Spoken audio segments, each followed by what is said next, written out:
Hello, everybody. Hope everyone's all right. This very hot day in Montreal. It's about 90, a little more than 90 Fahrenheit, and very humid. So it's like the heat index is like past 100. It's 40. I think they said it was about 40, equivalent of 40 degrees Celsius. So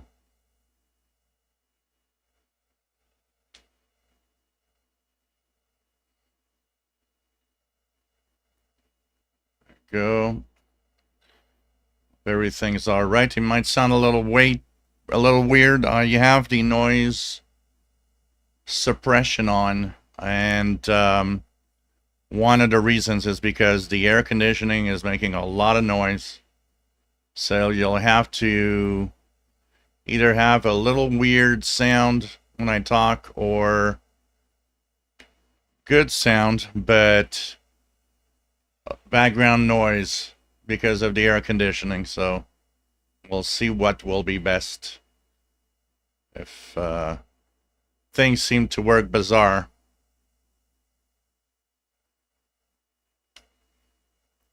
And this seems okay here. Checking out the different options are good. So here we go. Apparently I'm live. That's what YouTube says. So we'll keep that open for checking from time to time if anybody comes in through the email. It seems that there's a couple of people that are not in the chat but want to say hi through the email, saying they're listening there. So hello everybody. Nice to have all of you here. And all the settings seem to be okay. We'll talk about a few things. We'll talk about that famous DRM receiver that might be making it later this year. And the good news is I've got a message back from the company that actually makes the radio. And they did tell me that they will let me know when it's available. And so I guess I might be getting a one of those DRM radios to test out. That will be very interesting. That still doesn't change what I think of DRM as being something inefficient and not really that great. But still, that's the life. And some people seem to think it's the future, which I really don't think it is. I think the way we're going to talk about it anyways. I'm going to start the show. Hi, everyone. Welcome aboard. This is the live show. We are here every Saturday, 20 hours UTC. And we talk about radio. We talk about everything radio. It's not just shortwave. It's anything that has to do with radio. And basically, we are here every Saturday to have fun together and just enjoy the moment and tune the bands, answer questions. And I think it's one of the best places around. My name is Gilles. I'm located in Montreal, Quebec, Canada, northeast part of North America. And we are here to have fun with radio on this hot day. Well, it's not too bad here inside, but it's very hot outside. And I hope that you will enjoy the show today. We have a beautiful chat room with wonderful people if you want to join in. They are really great and very helpful and very friendly. If you want to ask questions, if you just want to interact, lots of wonderful people here. And this is, I think, very cool to have all of these people. I think we're one of the best groups for that. Once the live show is done, well, we have a Facebook group that has the same name has the YouTube channel here, which is official SWL channel, and the Facebook group is where people tend to continue posting about radios they have, what they're listening to, and any type of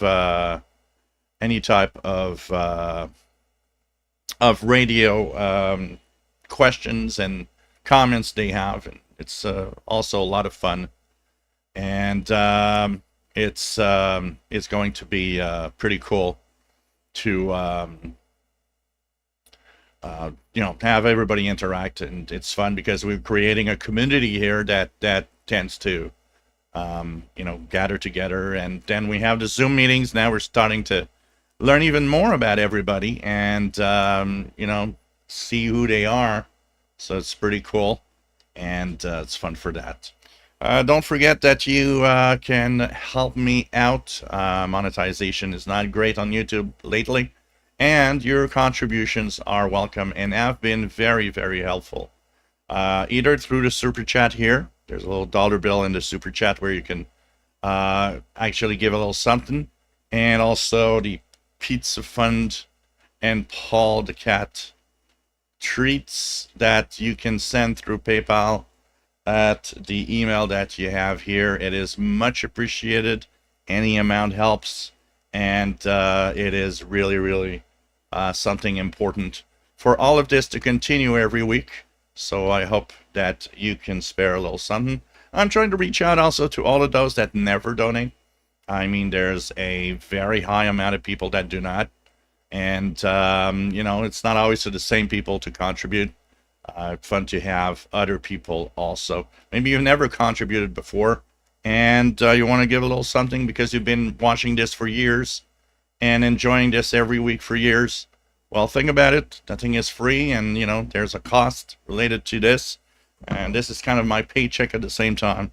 So please, it's much appreciated.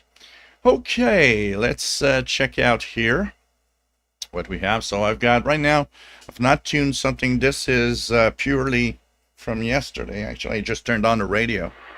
There's something here. Let's go here. Here, there's Spain on 17715.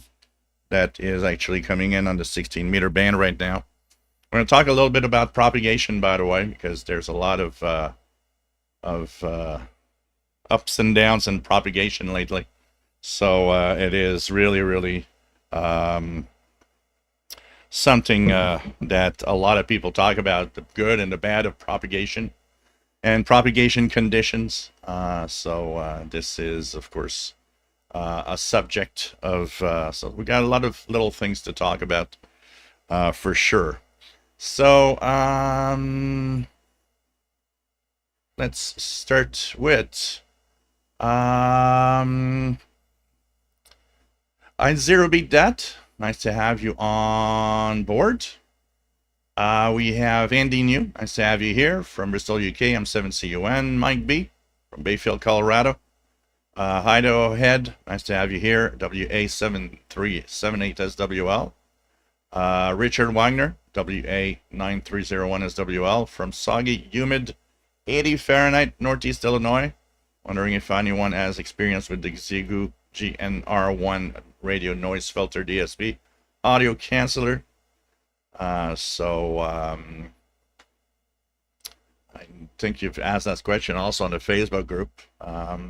It's, noise filters and cancelers are, the canceller side is always complicated a little bit, because you have to have, for noise cancelers to work, you have to have an antenna, a short antenna, that kind of measures the noise and looks at the noise pattern around you, and it nulls it electronically.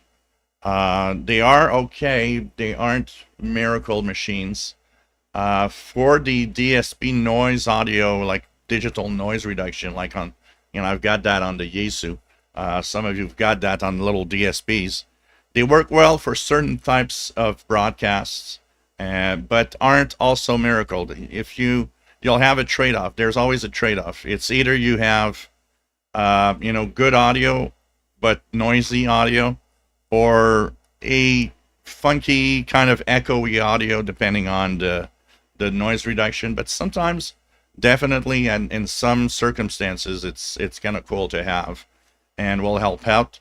Doesn't help out on everything though, and that's what is. I've noticed that it is better on what most of the time is single sideband signals. Seems to be much better on single sideband signals than on AM signals. But, and it depends, of course, on the quality of the noise reduction system. Some noise reduction systems are better than others.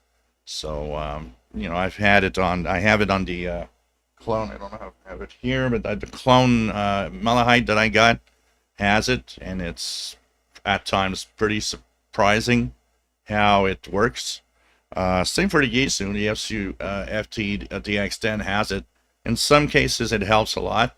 Some cases, I prefer to have background noise, depending on what I'm listening to, because it also alters the audio frequencies that the audio has. So sometimes it's not always a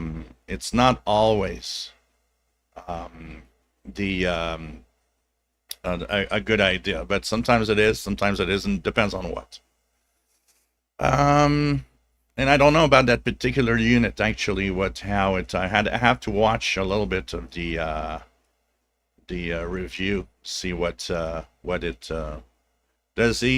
Does the review give it a good note, or?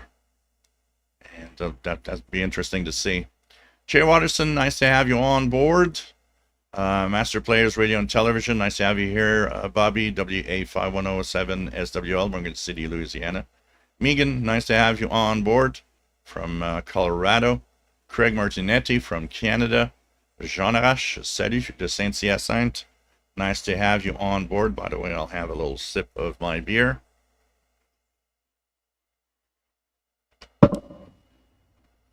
And here we go. Oh, it's nice, refreshing. It's cold. 54 Cal, nice to have you here from Northwest Pennsylvania. 90 Fahrenheit. Changing my Honda Pilot timing belt. Water pump kit ready for a cool down break. Rob's radio channel, nice to have you here.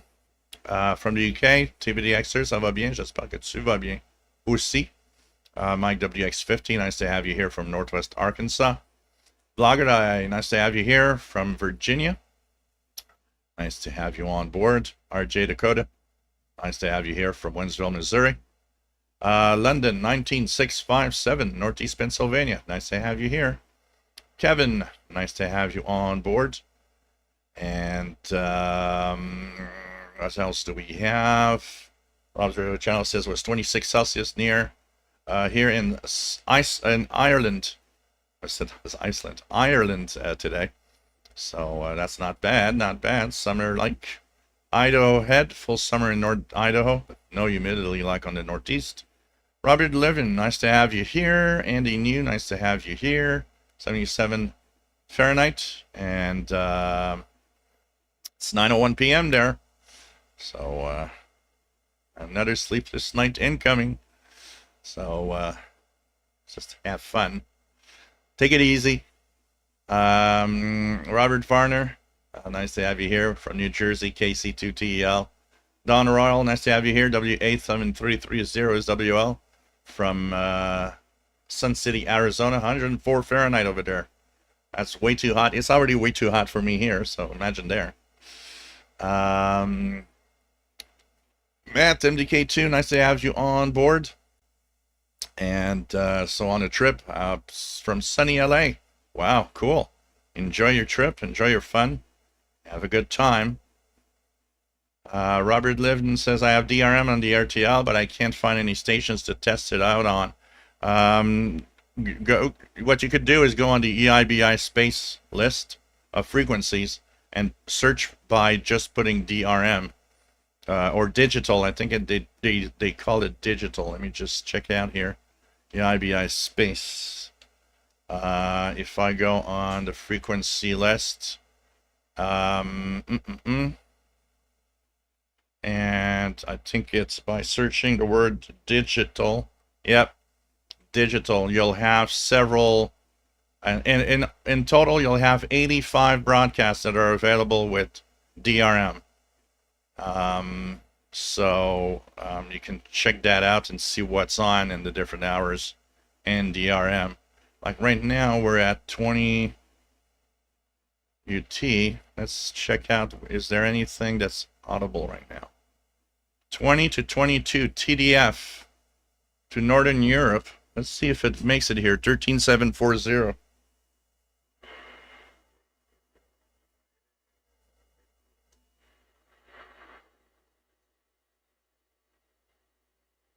So that is not heard right now. But, and there's BBC on 15 to 20 to Europe. 15 to 20. Oh, that's only on Tuesdays. Anything else? 11/7/20. Irregular. Okay, that's why it might not be there. So, RNZ Pacific. Yeah, there are quite a few. I know Radio Romania is one of the good ones. Like at 21 UT to South America in Spanish, there's Radio Romania 15170. That could be something to look at for a DRM signal that would be strong enough. I know that there's a few of them that do come in regularly here that are quite strong. So this is going to be something to check out. In 43 minutes, we'll be checking out our M12 number station, Morse code number station from Moscow, Russia. We'll see if we can hear them over here. So get your radios ready for that too. We'll be checking that out. John Zarella, nice to have you here. N2NYT from New Jersey. Jerry Hart, nice to have you here from hot Niagara Falls, USA. Michael Moore, nice to have you on board. 103 degrees in Arizona, 1 p.m., but it's a dry heat. Hank Mayer, nice to have you here from Ontario, Hank. Jeff King from Jacksonville, Florida. Old Radios, nice to have you on board, my friend. Old Radios, it's always nice to have you here. And what else do we have? Blogger Die says the ATS Mini V3S supposed to arrive Monday. Well, this is going to be interesting to see what it, how good it is or not. Pretty cool. Pretty cool. So we'll be checking that out and checking all the info you got on all of that to us. Richard Weiner, I believe this one is not RF controlled, it's audio algorithm. Yeah, most of them are audio algorithm. They analyze the noise in the background and tend to try to kill it. It works like when I'm using right now an audio suppressor to keep the air conditioning noise out. It works in the same way. It's just that this one is use my microphone when I'm actually talking to you guys, but it's the same thing that's applied at the audio output of a radio. So it might be interesting to check out. Is it very expensive, Richard? Just out of curiosity. John Zarella, nice to have you here. Dave Vosh, nice to have you on board, and thank you for the donation from very warm Fort Washington, Maryland. What else do we have?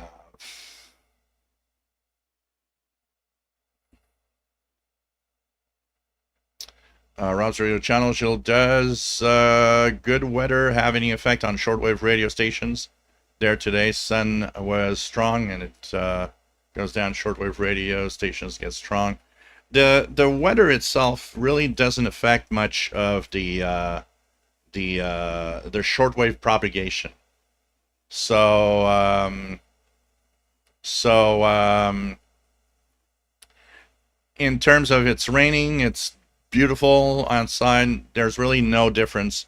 There are differences in high frequencies when we get into the VHF and even especially in the UHF range, and higher, there you start getting effects due to rain or if it's beautiful or not. And you guys see it in the very, very, very high frequencies. Anyone that's had satellite television that is in the gigahertz range, you might have noticed on heavy snow or heavy rain that your cable goes out, your satellite TV goes out, and it is because of the very small wavelength. They can get blocked by small objects like snowflakes, so, and even heavy clouds sometimes.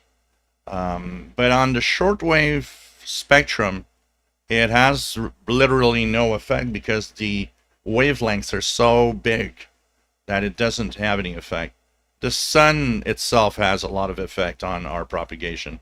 It's actually one of the major dominants in radio, in shortwave radio. The sun has a huge impact depending on the number of sunspots there are going to be. The solar wind, and of course our geomagnetic field, which is an interaction with the sun also.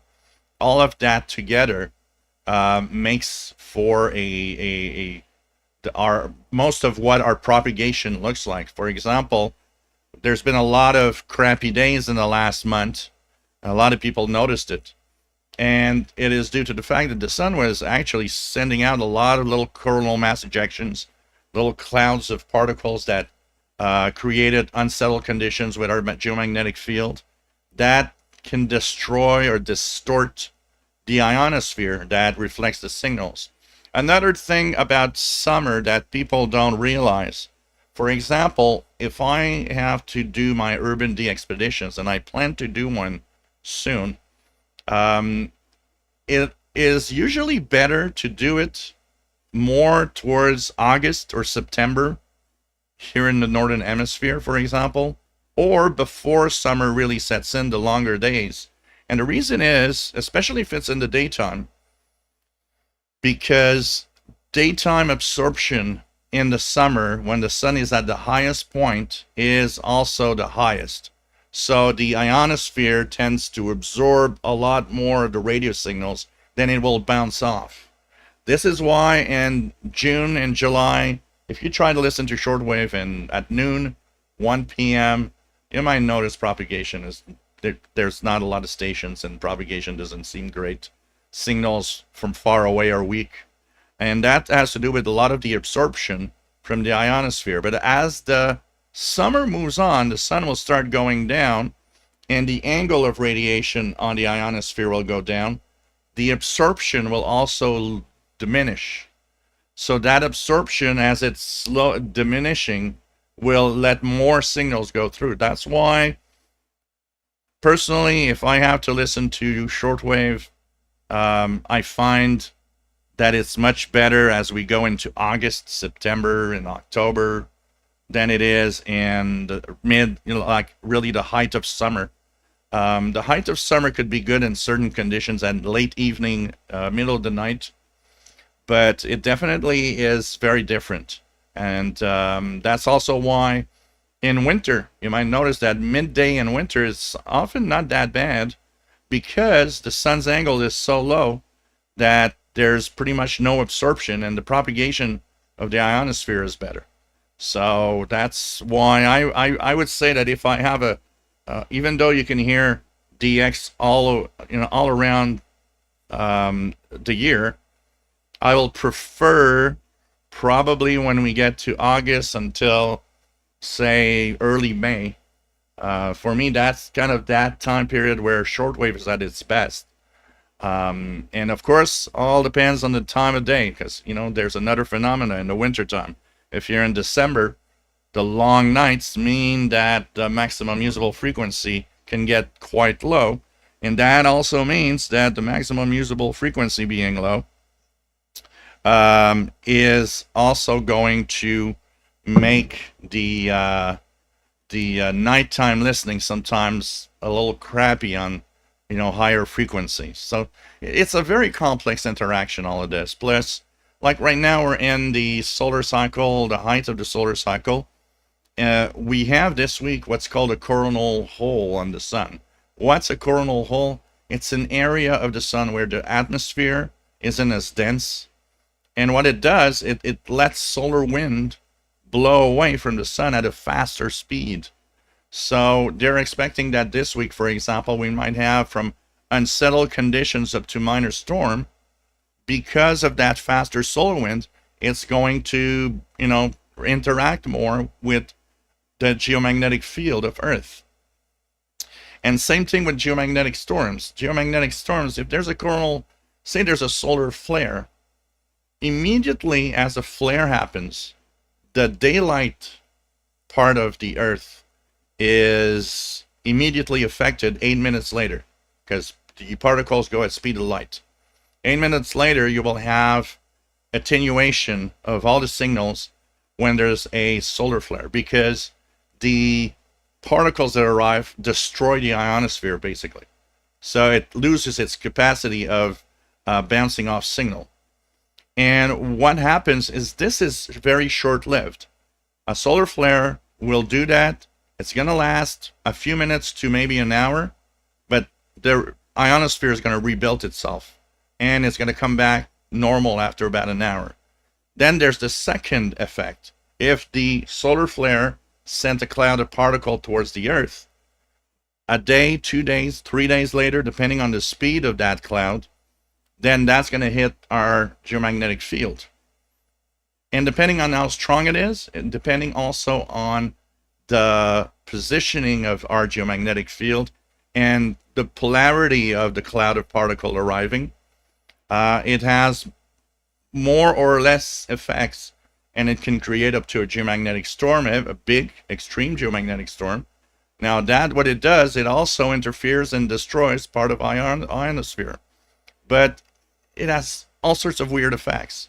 So it's a question of, it's always an ever-changing thing. And it has to do with, watching the sun with websites like spaceweather.com, for example. If you go to spaceweather.com, there's a lot of info there about what's happening, and also all sorts of phenomena. So I'm going to share the link here to the website. So spaceweather.com is a great place to check that out and see what's going on with our sun, basically, and you can then plan your listening.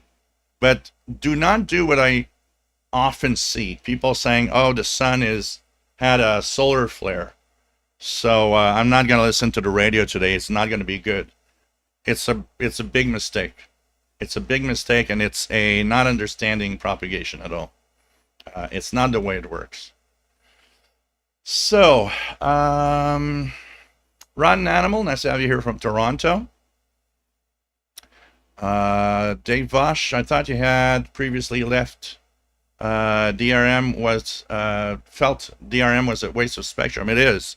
I do not think DRM is a good idea on shortwave. But of course, if there's a cheap radio that does it, it'd be fun to see how it works with that radio. And there are a few advantages, like Radio New Zealand does not send out DRM for the average listener. Radio New Zealand, they know there's nobody out there with any radios, pretty much, for DRM listening. What they do is more about the fact that they send a DRM signal across the Pacific to some of the Pacific Islands where they have receive stations. And those receive stations decode the DRM and then put that signal, that Radio New Zealand broadcast, on local FM outlets. So by doing that, they ensure that the audio quality stays good, and they are able to retransmit over little FM outlets. So this is the idea behind Radio New Zealand's DRM. It's not to have, they know the listeners don't have DRM receivers. But they know that by doing that, they might have a good signal enough that it will be a good clear audio on an FM outlet on different Pacific islands. So, and Radio Nigeria, the Voice of Nigeria that was talking about coming back, did talk about DRM being one of their broadcast modes. And I believe this is also probably their idea. If we can have a good DRM signal across Africa, receiving stations will be able to rebroadcast that on FM outlets in different countries. So that's more of the idea behind DRM for a lot of shortwave broadcasters. But of course, some of them are stuck on, DRM's been around for 25 years. Never really caught on. And there was never really any official portable, cheap portable radio to listen to it. Richard Wagner, so 130 US dollars. Okay. SWL signals, nice to have you here from muggy Florida. JFK, someone once told me CB was better in snow. Nope, doesn't change anything. 27 megahertz. The wavelengths are 11 meter long. It has absolutely no effect on rain or snow, or it's sometimes, people get these weird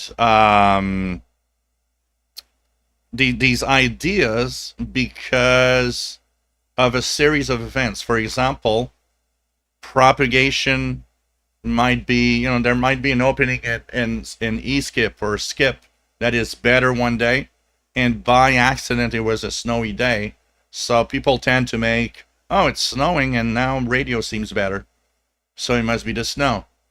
But in reality, it's just a coincidence.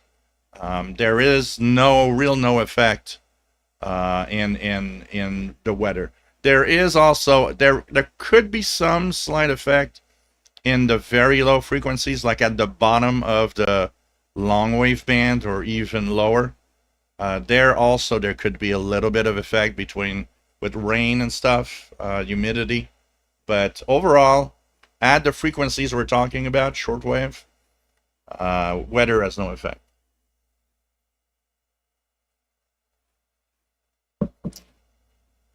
Darren Rogers, nice to have you here from Long Island, New York. KB2AHS. Jean Arash, weather doesn't even have an effect on DRM or even DAB or HD. It's the weather. The effect of weather is dependent on frequency, not on a mode of transmission. Because whether it's DRM, DAB, HD, AM, or an FM mode or whatever, there's no effect at all, because there's no effect on the actual wave of the radio signal. It's really the radio signal itself that has to be affected for an effect to happen on whatever mode you choose. And that, you have to go much higher in frequency. So for example, if you are on a very, very high, like say you're in the high UHF at the 1 gigahertz frequency range, the wavelengths start to get very small. And the idea behind it is, think of a radio frequency wavelength as the size it has can be blocked by an object that has the same size. It's a physical thing. So that's why in very high frequencies, if you're in just millimeter wavelengths, and you have a lot of rain with raindrops that are, or snowflakes that are roughly the same size, and you have a lot of them, well, it's going to block. It's going to block that radio signal because its wavelength is small as the objects that it has to go through. But if you look on shortwave, and even on low VHF, like the FM band, the FM broadcast band, or even the 2-meter band, for the actual physical weather itself doesn't have any effect on its propagation distance, even if it's raining, because the wavelengths are meters. That's several feet and some are several dozen feet, and some are several hundred feet long. So they tend to just go through these objects without any attenuation. There are, starting at the low VHF and mostly at a certain VHF, like high VHF to UHF, there are a couple of phenomena that do have effects, and they have to do with something else, but it is related to weather. Like on 2 meters, you might hear a amateur radio operator that is pretty far away, much further than what you'd used to listen to, more than the usual line of sight that we call. And the reason for that is that the actual weather itself creates patterns that sometimes you'll have what's called tropoducting, which is a phenomena that is not totally understood, but where two air masses, one cold and one warm, that little line that transitions from them, because air masses don't mix. They tend to be, just colliding with each other. And that line where they meet, a VHF or a UHF signal can get trapped in that little area, and it will actually help that signal propagate and follow part of the curvature of the Earth. So if you say that you hear 50 miles around on your radio on 2 meters, well, one day you might turn it on and say, wow, I'm hearing a station 150 miles away. How come? Well, there could be that tropoducting effect. The radio wave gets stuck in that layer. So it's kind of very, very interesting. These are all very, very weird physics of radio propagation.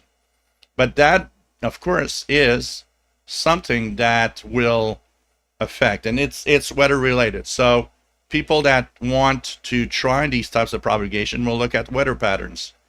They'll look at, okay, now it's very hot. A cold front is coming. Well, there might be some tropoducting. A lot of it happens over oceans or big water, big lakes. An example of that is people that live near the Great Lakes here in North America often will have very, very long propagation distances. Why? The cold water of the Great Lakes and very warm temperatures at the surface, well, that creates that little layer where the radio signals can get trapped. Andy New, weather is a good excuse to break out the cider. Idaho Head, I was born and raised in Wantagh. Okay, interesting. Kevin Michael, nice to have you here. Yesterday the bands were dead. They weren't fantastic. I did some AM radio last night from about, so local time here, from about 8 p.m. until midnight, which would be 0 to 04. And I have to say that it was one of the most ordinary nights I've had in a long time. I did have a couple of contacts with Ukraine, Asiatic Russia, a few contacts with South America. But overall, and a lot of contacts with Europe, but overall, the stations, I looked at FT8. FT8 is great for analyzing propagation, like Whisper. But FT8, if you look at FT8 stations, it's going to tell you immediately how propagation is. Here, if I put my my computer and put my ham gear for FT8, the code, if the only stations I see are US stations, propagation conditions are crappy. If I see tons of Europeans and or Asian signals, then I know that propagation is amazing. And then I might actually start doing some ham radio stuff. But there's something unique this year. There's a lot of people that talked about it too. One, I haven't seen Sportic E openings that were amazing. I did see many of them, Sportic E happening, 6 meter band open. But last year, at the same time, 6 meter band, I had made contacts with Central America, South America, up to Chile and Argentina and Brazil on 6. This year, I have not seen anything from South America, and I have seen only a little bit of Central America, very, very, very small amount of Central America. It's very weird how ESCIP this year doesn't seem to be great. And one of the guys, I think it's on the, I'm trying to remember which group I was reading it on. Someone had said, I have the impression that this year's, I think it's on Shortwave group, the impression that ESCIP this year isn't that fantastic. There were some opening I know to Europe because I see some hams have made contacts to Europe, but somehow in North America, it hasn't been great this year until now, which is very interesting. I've been wondering a little bit of why is that, honestly. So, yeah. Things have been a little rough on Shortwave in the last month and a half. Dan V, nice to have you on board. And AWJZ in Ohio, nice to have you on board. And yeah, that's what I was saying. Across the Great Lakes, it's one of the great places for that. In Europe, over the Mediterranean, there's almost always openings there. It's like it's warm weather on top of cold water that creates that layer. So when you're near a lake, near the ocean, you often have amazing conditions for that. Ken Michael says it's at 8 a.m. NHK World Tokyo Japan with 80s love songs on 11800. Jim Gordon, nice to have you on board. In a warm but foggy Dundee, Scotland, we're having a bit of a heat wave up here, a rare occurrence. Mike WX50, particles from the sun arrive in 8 minutes, but the sun is so far away that it would take about 19 years to get there from here if we were able to travel there in an airplane. Kind of mind-boggling. Yeah, absolutely. Absolutely. Takes months for ours. When we send our space probes, like the Parker probe right now, that's actually an amazing probe.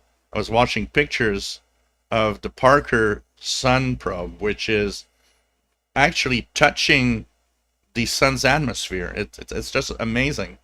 And it takes months for even these spacecrafts to reach there. It's amazing. Dave Bosch saw a dog video on YouTube yesterday about WBCQ and the owners. They have staked out 9930 as their home. The water-cooled transmitter at 260 feet tall, rotatable tower and antenna array. Scary.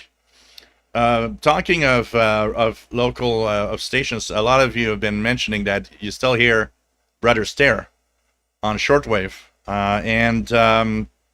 so WRMI has removed Brother Stare, but WTWW has a special deal with the Overcomer Ministry. Apparently, they will keep broadcasting Brother Stare stuff on their frequencies. So I don't know if it's because they gave him some kind of really, crazy, inexpensive deal. It's a waste of time for me, but anyways. Ken Michael, Radio de la Gajo, Brazil, 11895 at 9 a.m. in Portuguese. Jim Gordon, I logged RJ Stare via Bulgaria. Yeah, they are also there. I don't know if there is going to continue also. Yeah.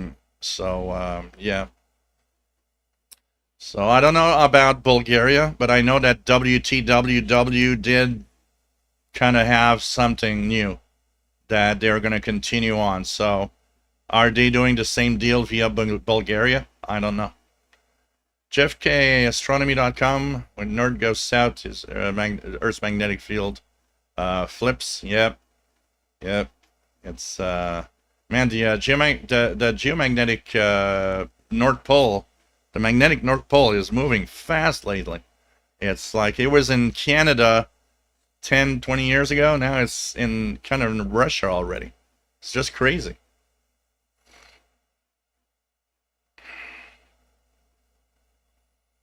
Transmission 1 SDR. Nice to have you here from North Ireland. I'm sweating that much. Could become a ground rod. 30 Celsius. That's hot for us. Yeah, you guys are not used to that. Here, 30 is a normal occurrence in most of our and most of North America, and here in Canada, it's something we have all the time. But you guys have it not don't have it as warm as us in the summertime, so you guys are not used to it. Definitely is something something unusual, for sure when it happens. So hang in there. Here we have air conditioning because I would not even think about not having it. But I know that in Europe, air conditioning is not something that's very popular because of the high energy cost also of all of this.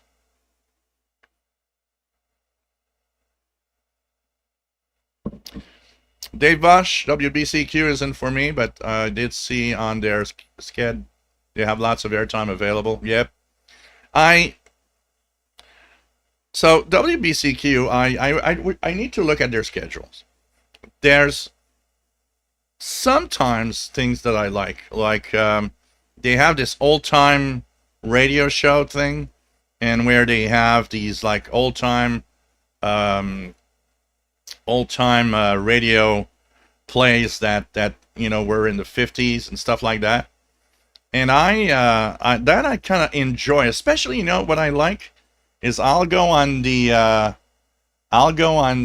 old tube radio here, and I'll put that on there because I feel like it sounds perfect listening to an old time radio play on this old radio. So there are a few things like that. There's another one which has old time music, and it's okay. I mean, there's a couple of things, but it depends on what. There's a lot of stuff on 9330. The flat earth crap is not very interesting for me, that's for sure. But it's like WRMI. I need to look more at their schedule. There are some interesting stuff on WRMI. But I gotta look at what are times that is playing. What else do we have here? So I got here's CHU. CHU's coming in well on 7850 here. Let's see if there's some skip. Anything happening on the CB bands? Nope. Yeah, a little bit. I hear a little bit of skip, but almost nothing. There's almost nothing compared to, and we would see a lot more if it was open, if the bands were open for e-skip. I gotta tell you that.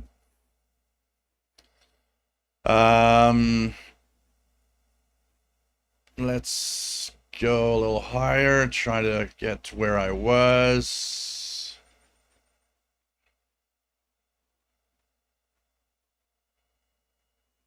Joe Pistrito says, I've observed temperature having an effect on 2-meter packets, very consistent.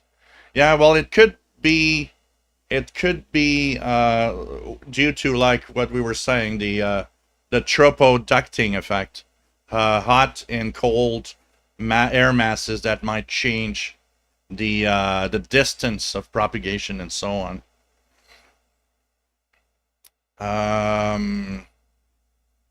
And of course, if you have a lot of water masses between you and another station, tropodecting will be definitely something happening there. Kevin Michael and Hams from California on 3862 in lower sideband. Joseph, nice to have you here from San Francisco Bay Area, California. Tuning the bands with my Texan PL680 and Burkett scanner. I got my been playing a little bit around with my good old Realistic Pro 43. Probably as a portable scanner, one of my favorites of all time. I really love this one. It performs well. It receives well. Doesn't overload. Just love this one. Very fast scan speed too, which is really nice. So Kevin Michael says, in California I got 150 miles plus on VHF with 2-meter ham and TV. Oh yeah, definitely, it's possible. Donald Waddle, nice to have you here from Illinois, KB9 BPD. Jim Gordon's Tonight Hell is a Abbott Ale, 5%. Rich and Malty Ale from St. Edmunds. So, pretty cool. Pretty cool. Robert Levin, past couple of weeks, all I heard on 31 meters is World's Last Chance. I'm always on the verge of throwing my radio out the window. Yeah, that's yeah. Ken Michael says he's kept here 30 to 50 or 60 to 90. Dead here for sure. Ida Head, thanks for the discussion on tropodecting. That's new to me. Oh yeah, and it when you have hot and cold air masses, do tune around. I remember one day I was listening to a net. It was a net on a Wednesday evening. They used to have here a very interesting science net on 146-700, and the repeater is on the Mont Rougemont on the South Shore. And I listened to that every Wednesday evening. I thought it was great. And one of those evenings, the tropoducting was so intense that they were getting on the repeater stations that were 100+ miles away. One of them was close to 200 miles. And I mean, very clearly, like if they were local to the repeater. And for about an hour, everybody started to be amazed at all of these stations popping in and saying hello to the net from so far away. And it lasted about an hour and a half, and then it kind of just, went off, and the repeater came back to normal with just, the local stations we usually hear. It was very, very amazing. Even the hams there, some of them were old timers that, know a lot about the propagation conditions. Even some of them were amazed that they were receiving so far away, actually. So it happens on 2 meters. It will happen on the UHF range. That also means that it happens on, if you have a scanner radio, it can happen on any frequency you're tuned to. So you might be hearing stuff from far away one day on a frequency, and then wonder, why is it I'm not hearing these guys anymore the next day? Because conditions were special. You were hearing something from further away than usual. It's like sporadic E-skip on the 30 to 50 megahertz range, the low VHF. When that opens up, you might tune 30 to 50 and hear a lot of unusual stuff. I still remember hearing a police chase in Texas. I was able to identify Texas at some point because of all the references they were giving out as streets and locations where they were, and finally determined by searching on the internet, oh, they're in Texas. This is from Texas. And it was coming in. I mean, I was in the middle of a police chase in Texas, and it was like on lower 40 megahertz on a scanner radio. And I was just amazed at what I was hearing. And there was a lot of opportunities like that, and there are still a lot today. People think 30 to 50 is dead. You would be amazed in the United States at the amount of police stations and of law enforcement, of military, that still use 30 to 50 megahertz. There's a lot of them. But if they're not next to you, of course, you don't hear them. But when sporadic E-skip happens and all of that opens up, that's where you're going to chase them and hear them. Because now you're going to hear from like long distance, and you'll hear some of those.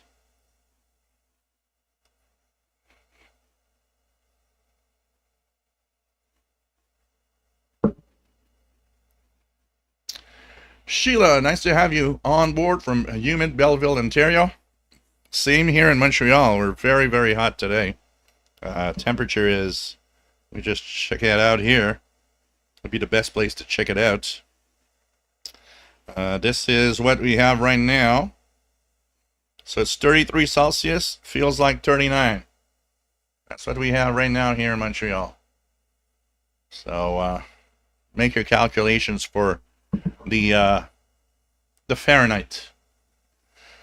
Kevin Michael says 11 megahertz dead right now. Blogger die. My SM616 video radio just arrived a day early. So that's pretty cool. I'm going to talk and he's going to blog. Pretty cool. Pretty cool. Share the link with us if you do stuff, and you can share them. Do share the link, Blogger die, in the chat so we can see that. So, hey guys, we're a few minutes from the number stations, 3 minutes from a number stations in Morse code. M12, 17453 is the frequency. So let's try it out. 17453 CW. So 17453 CW.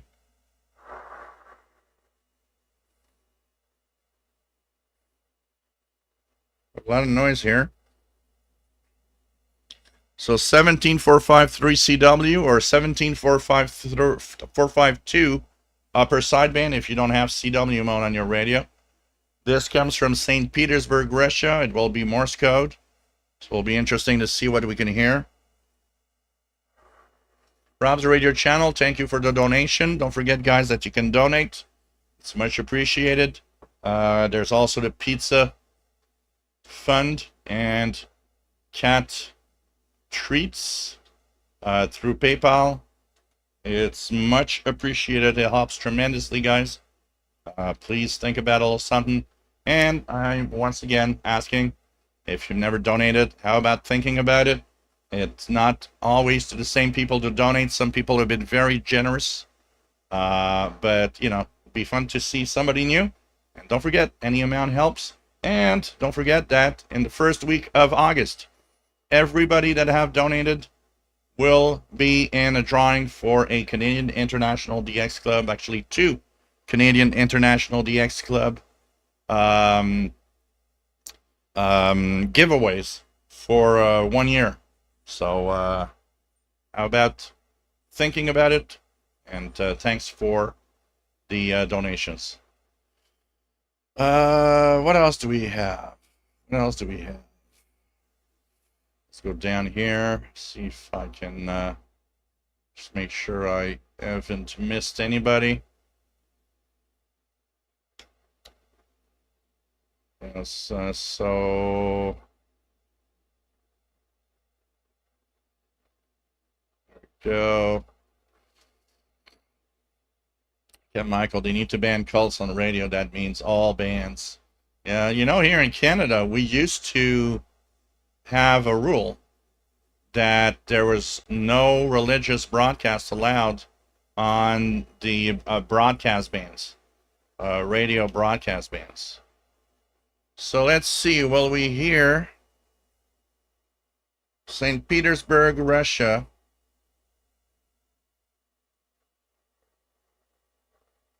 In a few seconds. It should be on soon.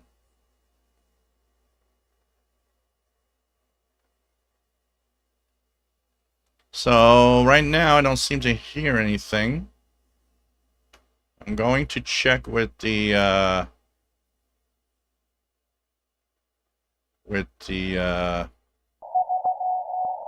yeah, it is on, because in the U20 Netherlands SDR, I hear it on 17453, but I don't hear it here in Montreal. Doesn't seem to be on here, coming up to here in Montreal, so I don't know if anybody else is hearing it. So, like I said, Kevin Michael, here in Canada, we used to have a rule that religious broadcasters were not allowed on the broadcast bans.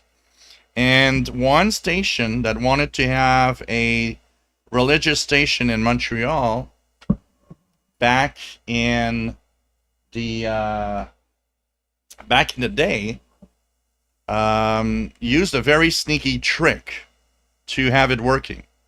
And that trick was, we'll set up the station on AM just across the border in the United States, and we'll broadcast towards Montreal from there.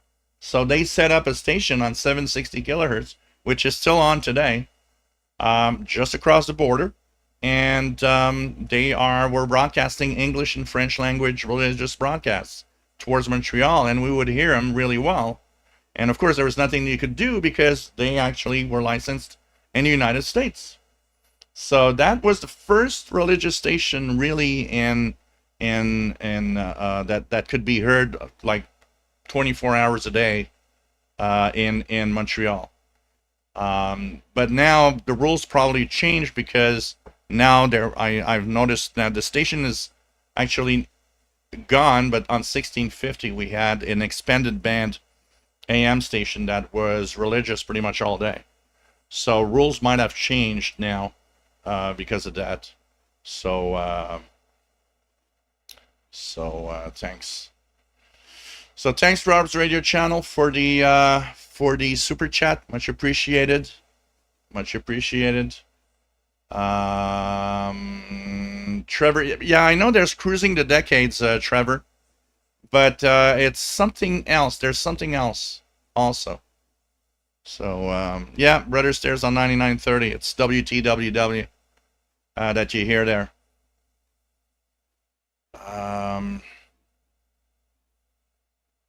Ken Michael says 11-meter band is dead here. John Zarella made a crystal radio set that I broadcasted from the internet old time radio. Cool. Trevor, on WWCR and noon Central Time on Saturdays, there's also the Talking Machine Show. Most of the music is from the 1910s to 20s. Oh, that's cool. Yeah, I remember hearing WWCR having some really old time music stuff too. So, Robert Levin says, like Marion's Attic, WBCQ, it's been on the station for at least 10 years.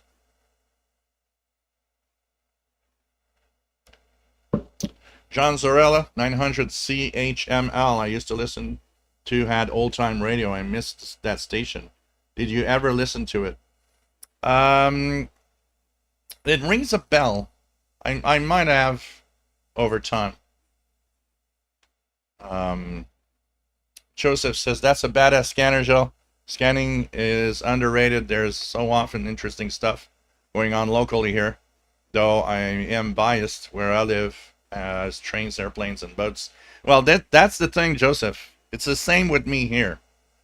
It's easy to talk about that hobby as being, well, there's tons of stuff to listen to, because here too in Montreal there's tons of stuff to listen to. Now, you don't listen to police anymore and things like that because they're all encrypted. So I hear it all the time. I had a high school friend that knew I was a big radio guy, and he said, I got a scanner radio that now serves no purpose. And I said, what do you mean? He says, well, I can't listen to the police anymore, and so there's nothing to listen to. And I said, oh man, there are tons of things to listen to. It's because of focus. People focused on very specific things all the time. You know, we used to have the luxury of, you know, listening to cell phones and to cordless phones and to almost every type of traffic that's possible because everything was analog. Yeah, that is gone, but it doesn't mean there's nothing on. There's tons of other things on. And if you actually take the time to scan a full afternoon, let it scan all of it, and note every single frequency, you'll hear something. You'll end up, after 3, 4, 5 hours of scanning, you'll end up with dozens of frequencies, if not more than 100. And that's what I do regularly with these radios. I tune. What I do is I let this one scan because I like this one for that. And I have a Pro 92 that I will use, and I'll program the frequencies I get here on the scans in the Pro 92, and then I'll scan the channels that has all the frequencies I've been receiving here. And it makes for very interesting listening. But like you, Joseph, in Montreal, Montreal's an island. Here, I have a big airport. Planes are passing like overhead here to go and land at the airport. So I have the airport I can listen to. And there's a lot of trains around Montreal and on the island of Montreal and some rail yards. So there's a lot of train communications going through. Also, there's a St. Lawrence Seaway where all the boats are going through. Plus, there's the old port that has all these kind of, you know, pleasure boats and all of these little cruises that go on the St. Lawrence River. So already that gives us a lot of stuff to listen to. So we can say that we're kind of in a we're lucky to have all of that available, you and me, Joseph, here in Montreal too. So there's that, and there's all sorts of other things. When there's bad weather out there, I start scanning all the frequencies that I've registered, because you'll have all these delivery companies and all of these you know, highway companies that do all sorts of things. Some are towing companies, and there's all sorts of things like that. And when the weather goes bad, all of these people start talking. It's like, oh, look at the weather and what's looked like. And you get like a picture of how it is at different spots around town. I have tons of frequencies that I've never been able to identify, that I don't know what they are to. So it's very surprising what you got. But people don't listen enough. They don't, you know, they're going to turn on the scanner. They're going to scan for 30 minutes. And they're going to say, well, there's nothing. Well, you didn't scan long enough. There's more than you think. Every time I hear somebody say there's nothing, every time there's, what is this? This is weird. I've never seen that before. So anyways, I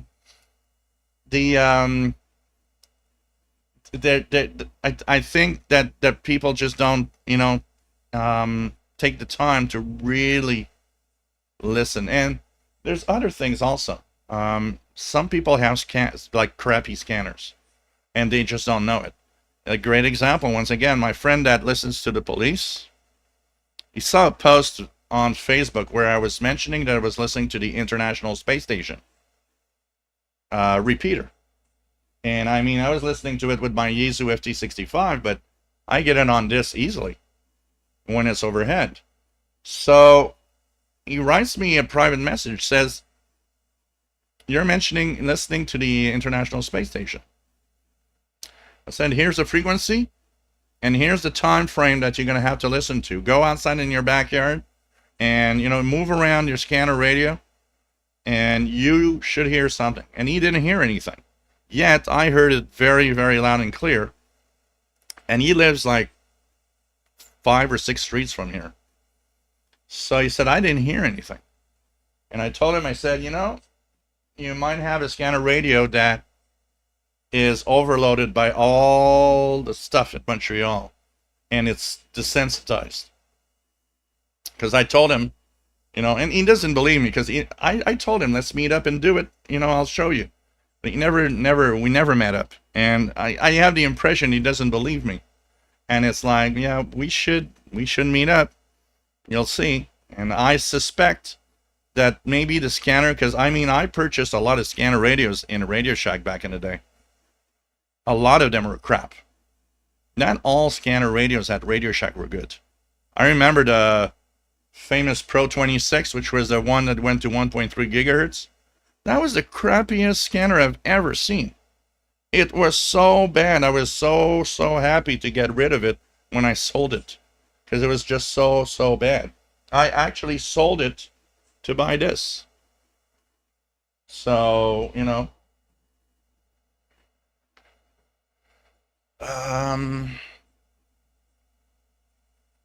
James VW, nice to have you here from Monroe, Michigan. Andy New has got a Green King Abbott. It's a good ale. Okay. LN321, nice to have you here. Believe from Norway, right?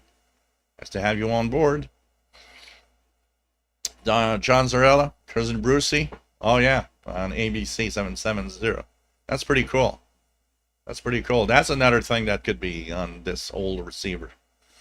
Jim Gordon, I love old time radio too. I first heard it via Air Force Network Europe on medium wave, and I have collected quite a few on MP3 format, as these are mostly in the public domain. They can be downloaded for free.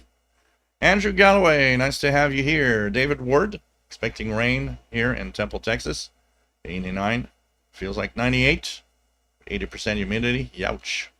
Yeah, WABC, that was always a good signal here. EFOG3, nice to have you here. John Zarella. Now, just going to quickly look at the Priam, PRI Priam website. So in 8 minutes, we'll try again for that Russian Morse code number station. 16312 will be the next frequency.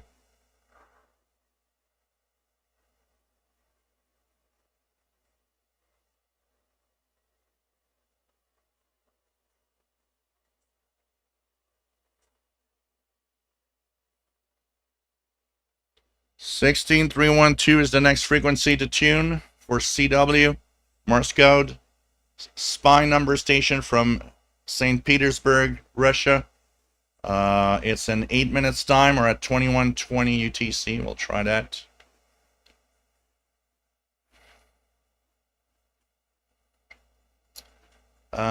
Joseph, that's what's cool about scanners. It's so broad. If you listen enough, you always get interesting DX. Yep. Kevin Michael, I got Tropo in Big Bear, California, on channel 10. PBS Las Vegas, Nevada in 1992. Wow.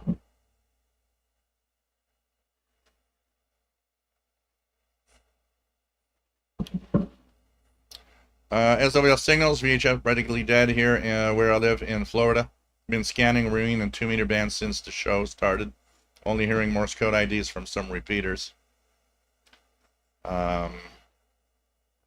So, you know, and there's also another thing about that, the scanning area. It is true that in some specific places, so if you live, and I live in a big city, once again, this is another thing.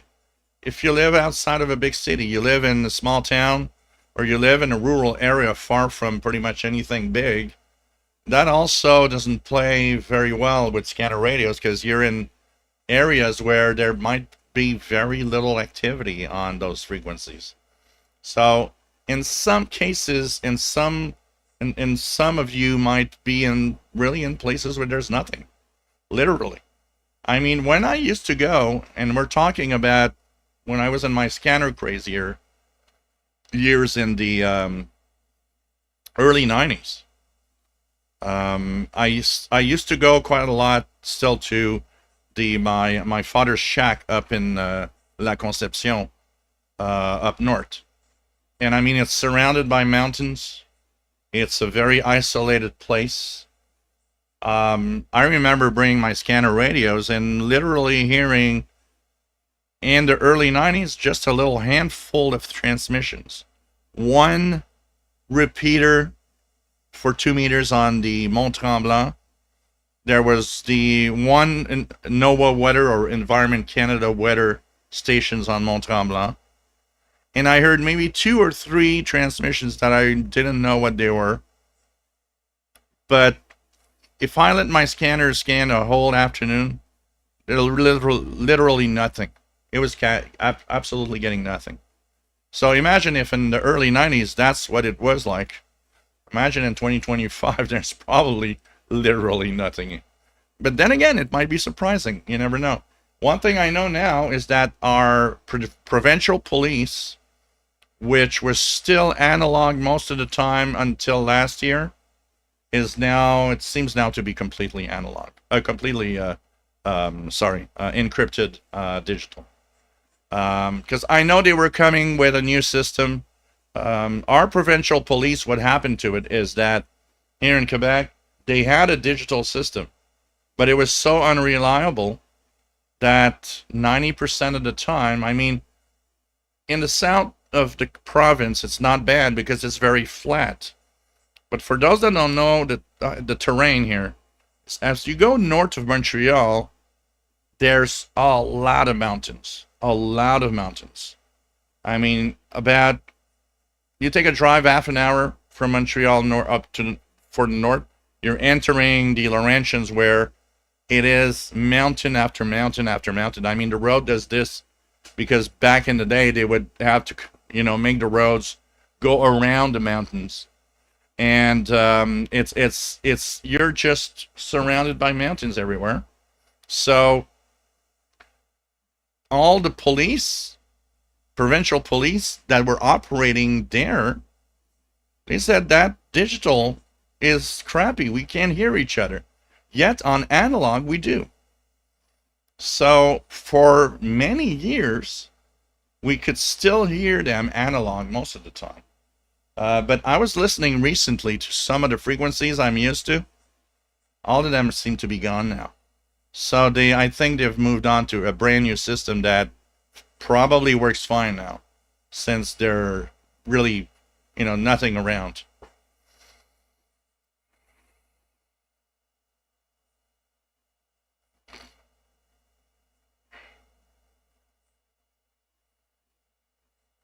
Yeah, well, marine, like the big boats. If you're on the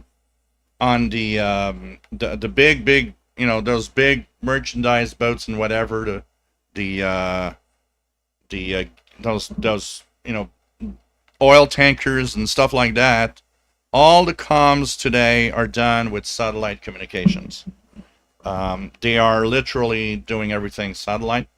And they were saying that most new boats coming out do not have any HF capability. So even if all fails, there's nothing else they can do. And it actually happened last year. There was a problem.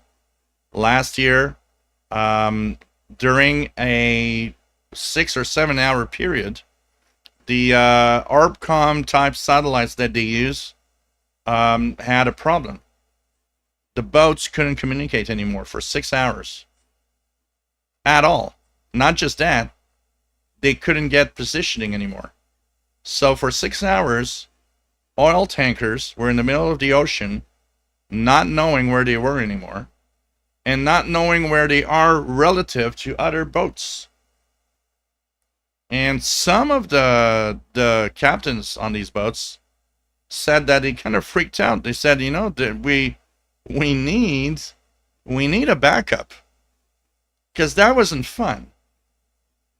And what's the backup? Well, if your satellite stuff doesn't work, how about having it costs nothing to have on board. How about having an HF radio so you can communicate? It's so stupid.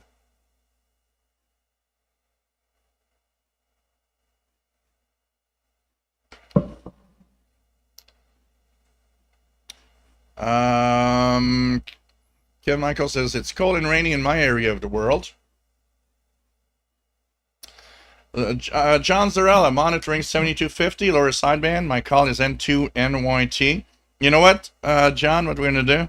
I'm going to try to get the number station from Russia, and I'm going to move to 7250. Maybe you can send a little call, a little CQ, and see if we can hear you here on my gear. 7250. My 40 meter band is extremely noisy, so It's possible I don't hear you, but we're gonna try that. Well, I'm gonna try it on both radios. Here's the icons on the MLA30. That is better for 40 meters to hear. So I'm gonna put both radios and see if we can hear anything. Andrew Galloway, thank you for the donation. It's much appreciated. Andrew Galloway says, updated both my ATS mini radio to 2.28 firmware yesterday. Huge difference in features and usability. I'm going to actually start looking at it. I'm going to do that today or tomorrow on mine also. So, anything happening here?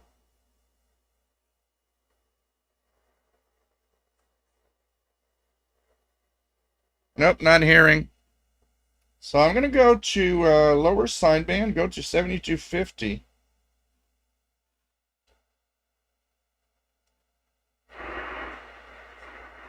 And I'll leave the volume at a certain level. So how much? Yeah, it's a little noisy here. Pretty low in the... So I'm on 7250. If you ever, John, if you ever call, see if I can hear something. Or hear your call into NYT. So thanks for the donation, Andrew Galloway. Thanks for the donation, Jeff K. Thank you. That's for the Catnip Fund. David Ward, thank you for the donation. Much appreciated. Yeah, I'm hearing you. I'm hearing you.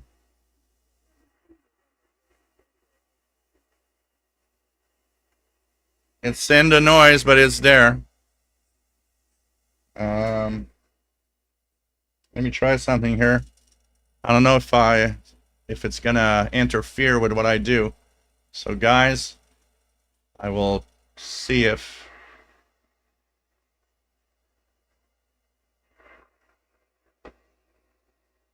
let's try it. Let's try it here.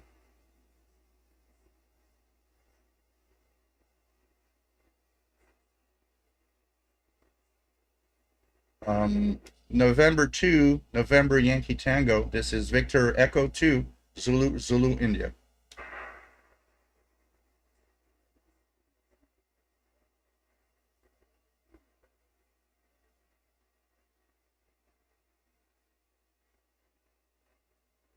Yeah, November 2, November Yankee Tango. I don't know if you hear me, but you're very, very weak here. Very weak here. I don't know if my signal's making it back to you.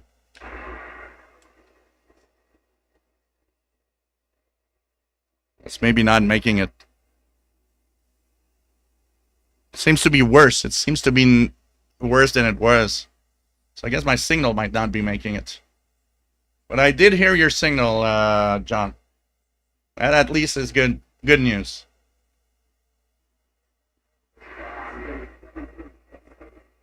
Okay, 7-3, my friend. 7-3, my friend. So nice. Cool. Well, you're making it up to Montreal at least. That's good.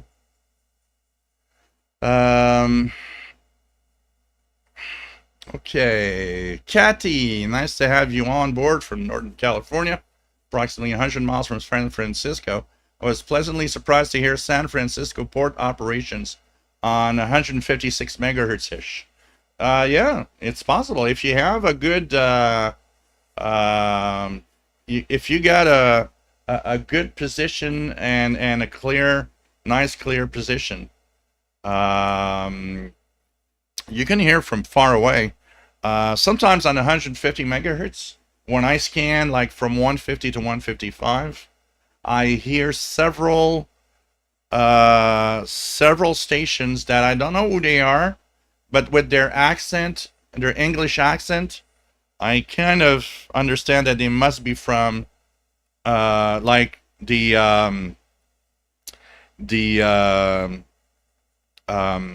New York State or Maine, and coming in over here. One does sound like law enforcement, maybe in New York State or something. So, you know.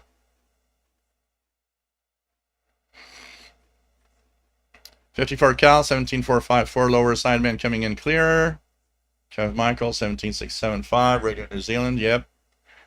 That's another thing. Radio New Zealand this year is also another problem for me. It used last year. It was like almost every night, super clear, super good. But you know what? No, um, it doesn't. It half of the time it doesn't come in very well. So it's like, whoa. Show your signals. No numbers here in Florida, but U.S. Air Force on 11175. So hey, let's tune that. Oops. Percent band. 11175 U.S. Air Force. And there is something right now.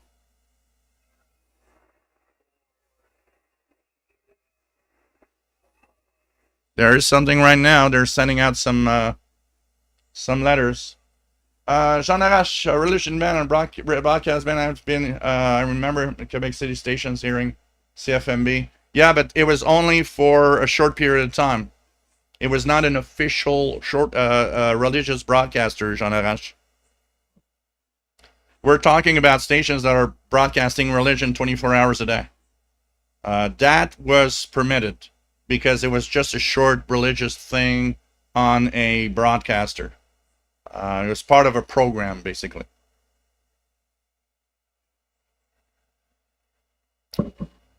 So there we go. Blogger Die has shared his link.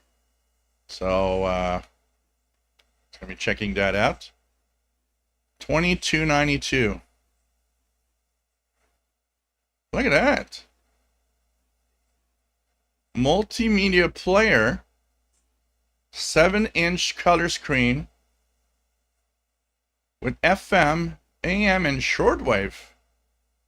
That looks so cool. I want one, even if it's crappy. This is so cool. You paid what? 22 bucks? Dang. At that price, I would have scooped it up for sure. I wonder, you know, the problem here in Canada, most of these things are not available. So let's check it out. SM616. Let me check out if that shows up even in Amazon Canada. Amazon Canada. Let's check it out. Amazon Canada. SM616. What's that? Is that showing up at all?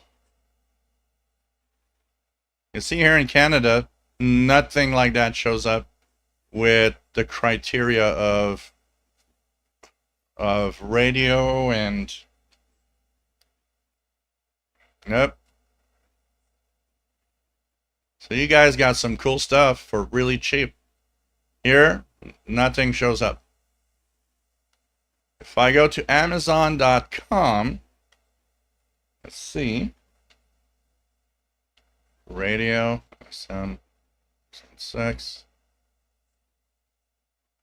Yeah, it shows up in my US search. And there's so many cool things that show up in my US search that don't even show up in the Canadian search for Amazon. This is so amazing to see all of that. Wow. This is...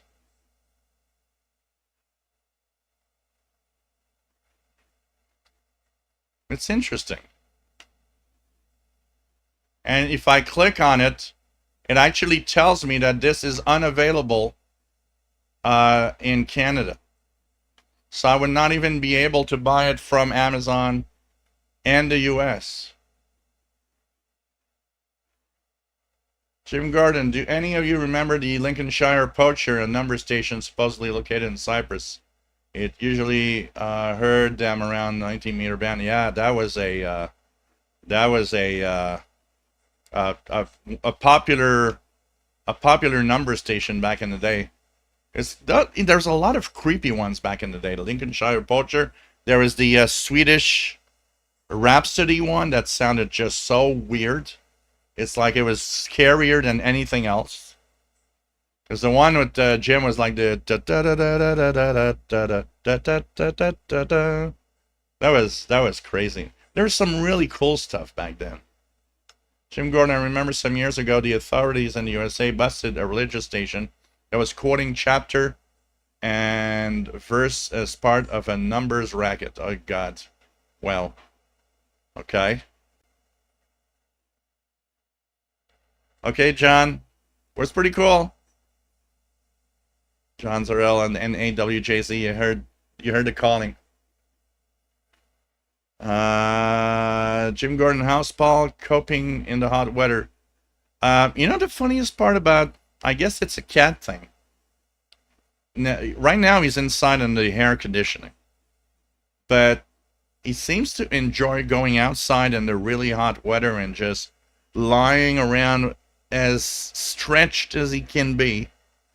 It seems for him to be something that's fine. Sometimes he's outside, like in the really hot weather, and he's like, nah, I'm okay here. I don't want to go in. And I'm like, what?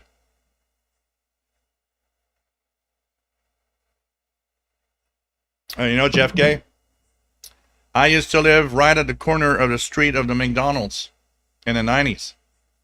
And they were on 30.480, the drive-thru. And what I would do is, one night, I was curious. I logged every order for a couple of hours and how much they cost. And it made me realize how crazy the amount of money going into a McDonald's is. I was just amazed. It's like, wow. I go ahead, 9930 is clear here, but nothing on 17453. Kevin Michael, I listen to Airport Harbor on VHF. Planes fly over my cave. They blast away my radio every day. Yeah. That was fun because I was lucky with the airport. And I still remember when I had my first multi-band radio, which I still would like to know what it was. It's from the... If anybody out there can get me a 1980 consumer distributing catalog in PDF, I would love to see that. Or 1979 or 1980. I'm sure the radio must be in there. And I would recognize it immediately from the pictures in the catalog. So it was a multi-band radio. I don't remember the brand. I remember it had that little top that you open with the world map. And but I still remember my friends not believing that I could hear airplanes. And what I would do is I would go out and I would tell them, look, this is this is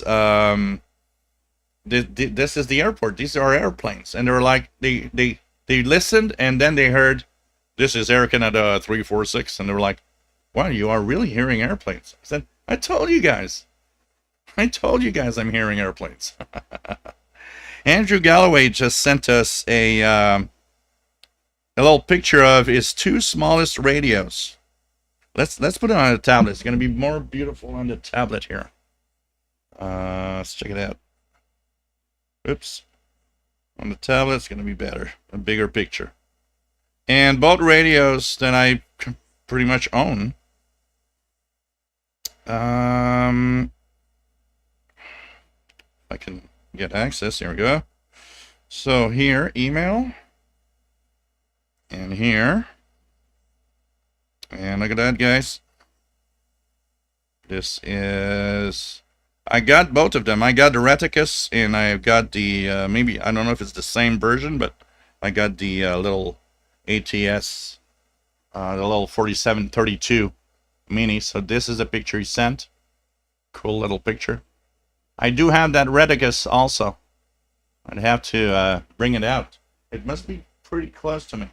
You know, when you lose your radios, maybe you have too many radios. I'm actually started doing a cleanup of the place because I want this to be better.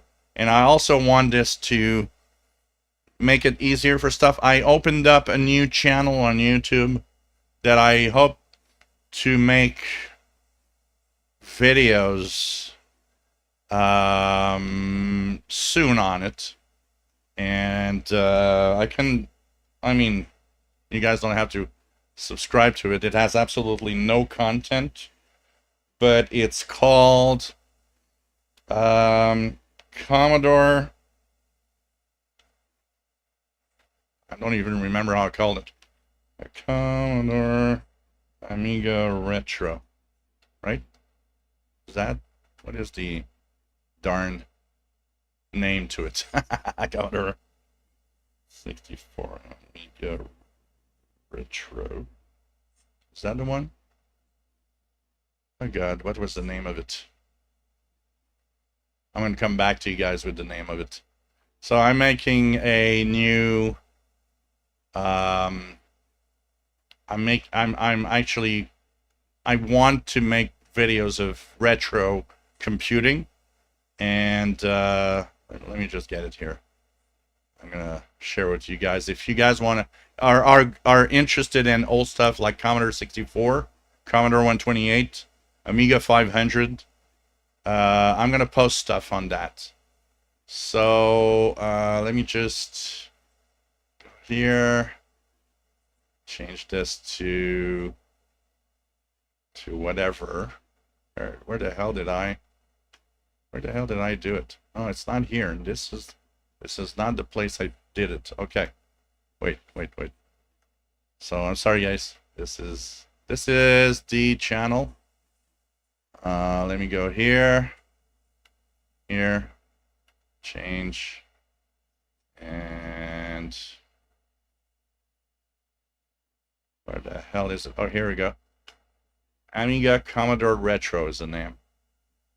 And this is a channel with no videos, but that I hope, at the same time, I'm actually hoping to see what, how long does it take today to monetize a channel that starts from scratch?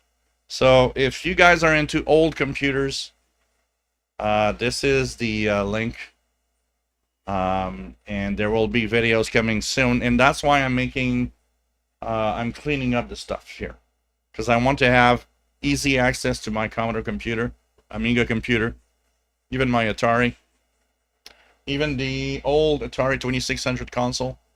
I mean, I've got all that I just needed to make videos and stuff, and even stream from that. So one of the things I thought, because I like to play some of the old games, I was thinking of it could be fun to stream the old games while playing and talking to others that maybe have played it.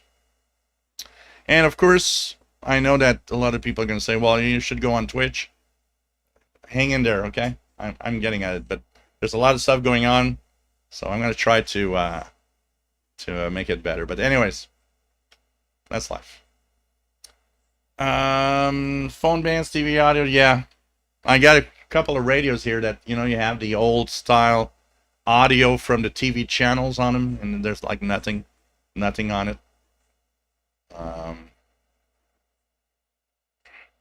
Jeff K, if you live by a ballpark, they have security comms, shopping malls too.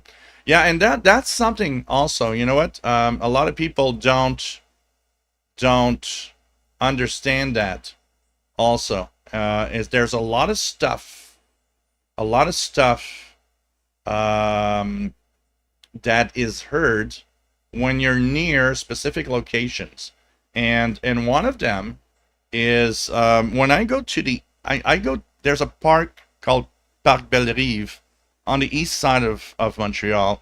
It's on the St. Lawrence River. A beautiful big park, and there you could see the boats going by. Some that go to the Port of Montreal for, you know, unloading all the stuff, the containers, and some continue further away to the seaway because they're going towards the Great Lakes. And that park is also very close to a big industrial area of the city. So there's refineries, there's all sorts of businesses there. I've noticed that when I'm at that place in the park, I hear 10 times more communications than I hear here. And I think it's because I hear tons of low-powered little walkie-talkie communications inside some of those, plants and those oil refineries. They use little walkie-talkies. They don't use repeaters and anything. So it's heard when you're near them, but when you're far away, you don't hear those comms. So I like going there for that and scanning, because it's like I hear tons of unusual stuff that I don't know where they are. I don't know who they are. And one of the things I'd like to go is actually go in the industrial area there and take a walk, and with my scanner radio, and let it scan to all the stuff that's, you can get. But over there, it's really intense, the amount of comms that there are. So that's also another thing, you got a scanner radio, nothing's happening. You have an industrial park near where you are, where you can just maybe drive through in the streets, stuff like that. If you got a scanner radio in your car, that's a great place. Let it scan and go to these industrial areas. You'll be hearing so many little low-powered communications. Man, there's a lot of comms on 11175 tonight. 11175, tons of communications going through right now.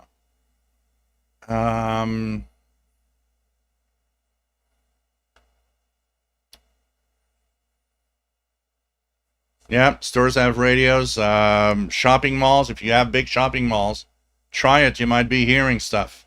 I used to go downtown to the big shopping malls and hearing security talk about what's happening. Hold radios, he's back. Welcome back. Chuck Schreiber, nice to have you on board in 5KVO, South Texas. Sunny and 90. Kevin Michael, I got the Whistler 1040 and Realistic Pro 525 scanners for air and marine. Martin Frayne, nice to have you here. EI4 JGB. Martin from Ireland, love being here. Hey, I love it when you're here too. It's fun to have all of you guys here. We're 150 right now. Enjoying radio and talk about radio. Jeff K 2006 from Radio Shack. I still have mine. Lots of mods. Removing blocking diode and so on. Yeah, I got the Pro 2006 right here in front of my face. I have been negligent. I have a beautiful Pro 2006 right there in front of me. And every time I look at it, I'm like, I'm not even, it's plugged in, but it doesn't have an antenna on it. And I'm like, I need to plug this in and use it. So would you guys love to see realistic Pro 2006 videos and the next week? I'm going to take it, plug it on my outdoor VHF UHF wideband antenna in the backyard, make videos and see what we can hear scanning the bands. It's not shortwave, but it's radio, and I think it could be fun. And it goes all the way down to 25 megahertz too, which is kind of nice.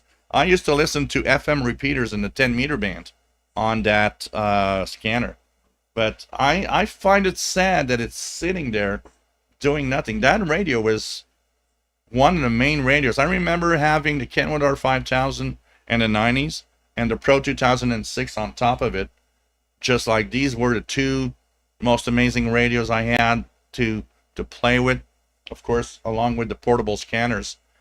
This is one thing also that I miss. One year in I'd say I'm half an hour behind, by the way, guys. Just saying. I'm in the 90s. In the 90s, there was a year where I call it a year. If you guys have watched Seinfeld, there's a thing called the Year of George, where George just does whatever he wants in that summer. Well, I call it the Year of Jill.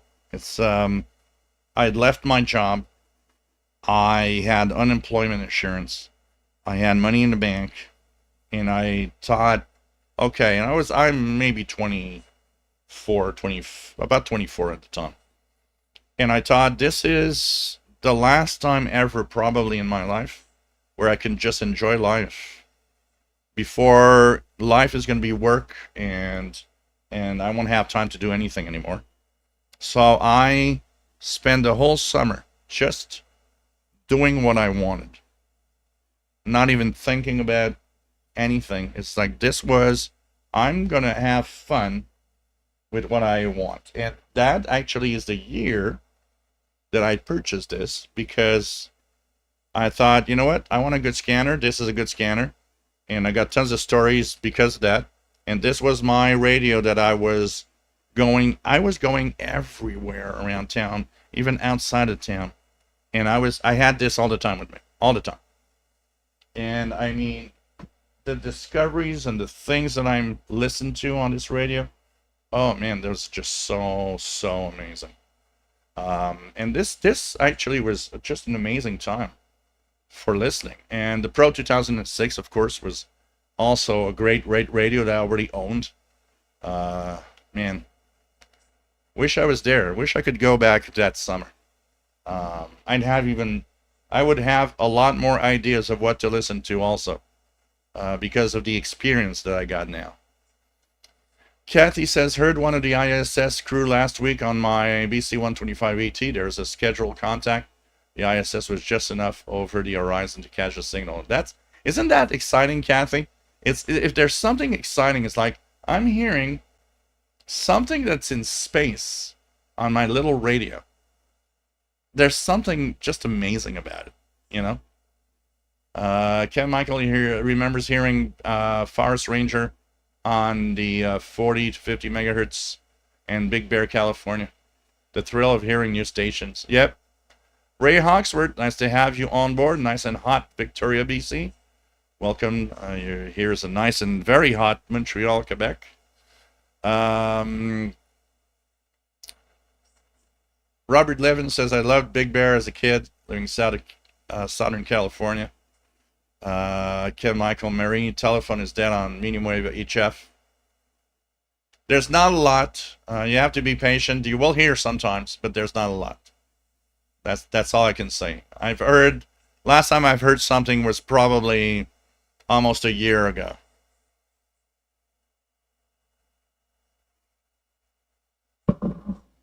Harvey Funkenstein, nice to have you here. HF and a sextant. The U.S. Navy had a similar situation and was going reintroduce old-fashioned navigation. Not sure if they did. Yeah, you know, we think we're doing a good thing by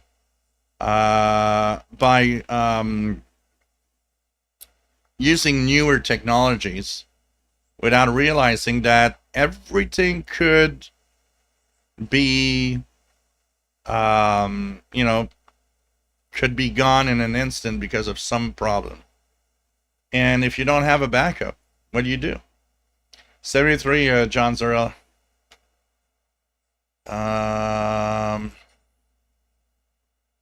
What else do we have? David in Barcelona, Spain. How are you, my friend? Robert Livin says, Toronto accents just sound like upstate New York to me. What else do we have? Jasmine from sunny Seattle. Nice to have you here. Blogger Die.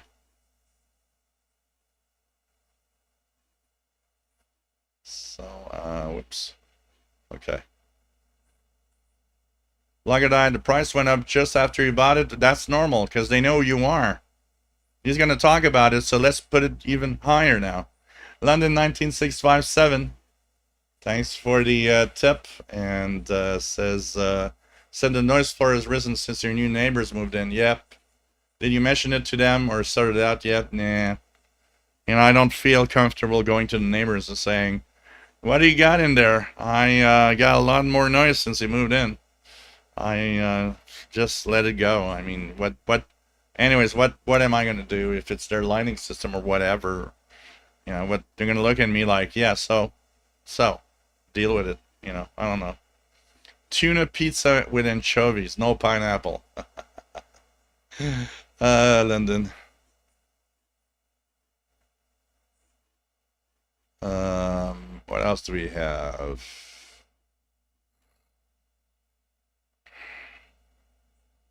Dave Vosh, I get 162.55 weather station on my SDR V5, which is FM with 30 feet wire. Yeah, for when you go to the ham bands and go on the higher frequencies, even the VHF frequency you got on 162.55, you need to take out that wire and have a dedicated wideband VHF UHF antenna.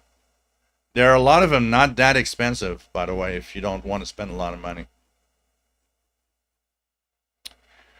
Jasmine, yep, cats originated in hot places. Yep, and I believe cats have a their temperature is higher than ours. They're a degree or two hotter than us, and their temperature too, and their core temperature.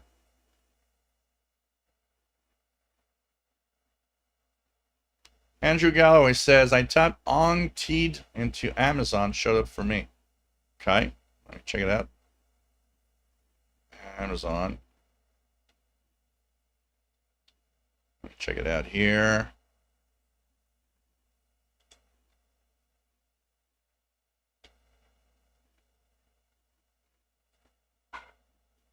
It's interesting because it doesn't show up here for mine. Would there be a difference with the Amazon Quebec version? That is weird. Let me just go here. Yeah, I don't... Nope. Doesn't show up. Doesn't here. I don't know. It's weird. Do you have an account on Amazon? Because I'm searching it using my Amazon account. Out of curiosity.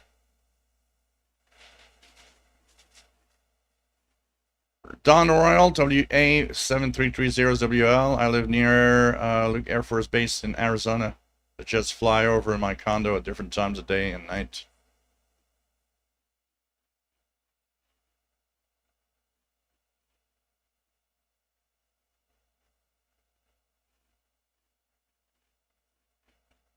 Dave Vosh says, if I can recognize Brother Stare and the Radio Romania's interval signal, does that mean I'm officially a shortwave listener? Probably. So, Michael says, whole HF range went dead just now. Was there a solar flare or something? Let me check. Let's check space weather just to see if there is space weather. So for now, it doesn't seem like anything special. K-index is at 2. It's not too high, so it shouldn't be too bad. So I don't know what could have gone for now.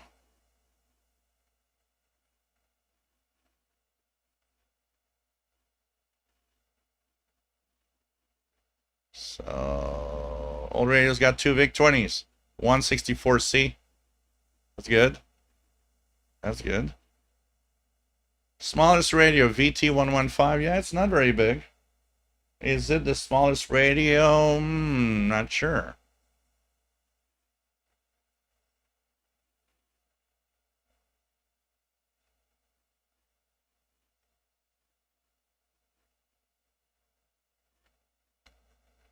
T.B. Ostrowski emailed you a 1988 consumer streaming YouTube video I could find. Yeah, that's too late. It definitely is from like 1979 or 80-ish. At 88, it wouldn't have that anymore. So that's really where I need to get. I'm curious. Hey, Brian Penny, nice to have you on board from Cape Cod. Hey, a question for you, Brian. Lots of Canadians go to Cape Cod. Have you seen a drop in number of people going there? I was reading an article today that in Maine, like Ogunquit, Maine, Old Orchard, people are going a little crazy because Canadians, like, I think there's 30% to 40% less Canadians going this year.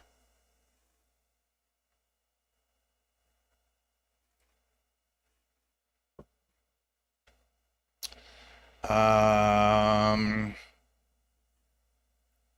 right, London 19657. I do have a Atari 1040 ST here, but I think the output, video output, has gone bad. The problem with it is that I found it in the rain. And it was soaking wet, and I did dry it really good. It worked for a while. I know that it loads up and everything. It powers up. And I know that it does what it needs to do. I think it's just the video output, the RF out, isn't working anymore.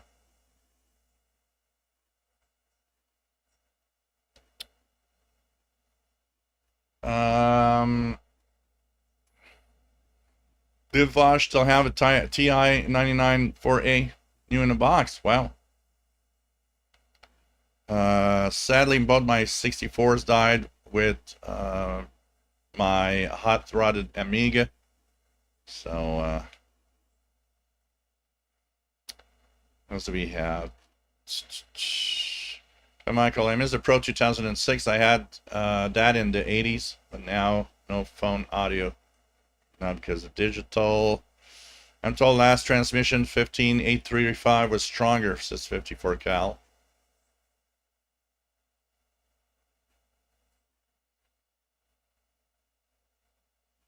Oh yeah, I understand, Jasmine. Absolutely, but it's kind of tough. It's kind of tough to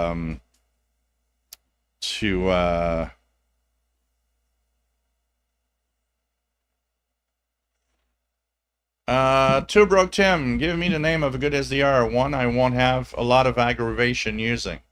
So, if you don't want to spend too much, I think the entry level, the easiest to set up entry level is the SDR Play RSP1B. I believe it's available through Ham Radio Outlet in the US. This is a plug-and-play thing. Okay, you install their software, SDR Connect, you plug it in, and it works. All you'll have to learn is the software, how to tune, and the different options it offers. But it's going to work. It's not like an SDR RTL where there's so much fiddling around that sometimes you just go crazy. Okay, to Rogue Tim, get that. The other one's a little more expensive. It's also a plug-and-play thing. By the way, the RSP1B has one advantage if you want to go to the VHF, UHF range, like the RTL SDR. It's a, like, 1 kilohertz to 2000 megahertz thing. You can go into the VHF, UHF range also. If you want, there's the, and this one, I don't know if it's available right now, because it seems that AirSpy is having a hard time getting their stuff because of tariffs. AirSpy HF Plus Discovery. This one doesn't go as high in frequency, but I would say it probably is a little better on HF. It's a well-known one, especially for medium wave DXers. Apparently, a lot of them use this one because they're good. So, the AirSpy HF Plus Discovery, also plug and play. You just plug it in and install the software. It has the advantage of working on more software than the SDR Play. So you can use it with SDR Sharp. You can use it with SDR Console easily. Although you can use the AirSpy on a couple of other software. Not the AirSpy, the SDR Play. But those are easier. And those just work when you plug them in. That's it. Rick Myers, ISS as SSTV event coming up on the 14th till the 27th. Aha, this is going to be interesting. So if you guys never received Slow Scan TV, SSTV, pictures from the ISS, this is something to look at. Their frequency for slow scan television is 145-800 in the VHF range. It's easy to receive, honestly. Very easy to receive. So, let's see here. Do you have a link of a, if by any chance of the activity? I think I got them on, I have to find their, I'm going to go here on Blue Sky. I think I have them here. Find.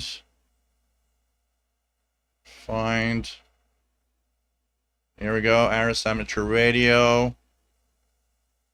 Yes, 14th July. Here we go. Can we send images on the, let me just try that. I'm not sure we can. No, we can't. So, there's Blue Sky. Here's the, yeah. So from SSTV Series 28 pre-briefing, transmissions run from July 14th to the 20th. Starts at 16:05 on July the 14th. Goes all the way to Sunday, July 20th at 18 UT. 145-800. So that's VHF, 145.800. Any scanner radio gets that. In FM mode, there will be 12 images being sent using the Papa Delta 120 mode, PD 120. So this is going to be very interesting. If you have a scanner radio lying around, it's very easy. Very easy. On Android, you can use Robot 36 for decoding. On iPhones, there's a Black Cat system as an SSTV decoder. If you're on a PC, SSTV is really good. So depending on what you're going to use, shouldn't be too difficult. Jasmine says, I love how cats love when you brush them. Oh man, my cat goes crazy. Even the big cats. I saw a trainer brushing a tiger at the zoo with a broom. I mean, my Paul the cat goes nuts when I start to brush him. He's like, he sees the brush and immediately positions himself. It's like, oh my God, this is going to be so fun. Don Royal, cat's normal temperature is 100 Fahrenheit.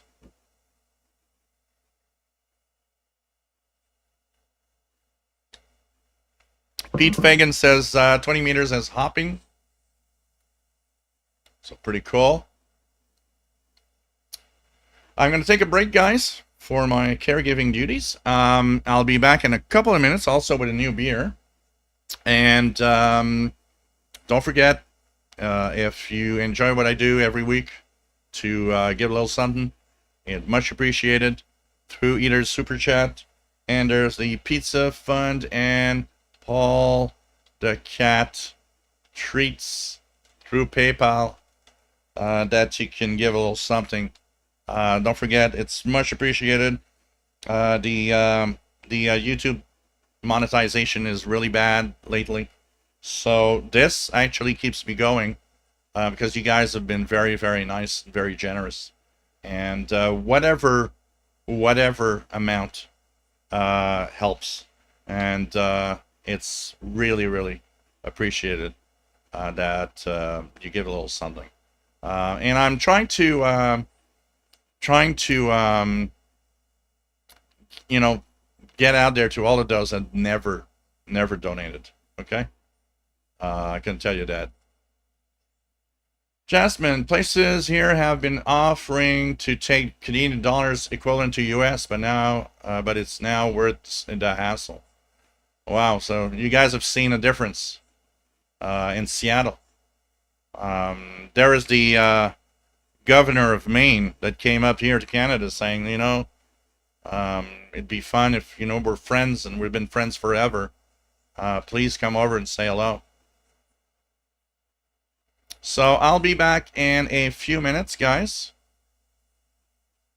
As I am going to go and get a beer and take care of my caregiving duties. So hang on, guys. I'm back in 2 seconds. Or 2 minutes.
Hey, we're back. All I need is a little interlude, a little something to play when I'm gone. I have to look for that. Play a little something when I'm gone. So you guys might are not gonna be bored when I'm not there. So Orbit 11 says, I still remember when you could come across the border without. Oh yeah, I remember that. That was so cool because it was like those were the days when me and my brother particularly, when like on the weekends, we just like I remember on a Sunday morning just waking up and it's like, what are you gonna do? What are we gonna do today? It's like, oh, about it we go to the States, and we just would go, and that's it. Those are good. Those were the great days. That was so cool. Leslie, nice to have you here from Chicago. Kathy says, I was just an old orchard, was talking to a worker who said they felt there are still many Canadians. The pier had the Canadian flag waving equally proud alongside the American.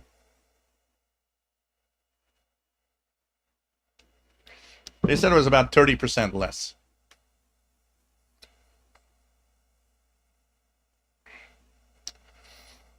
Idaho says, seeing a lot of Alberta plates this summer.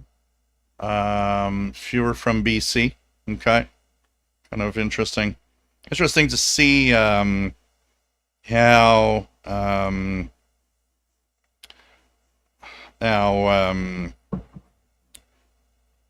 things change.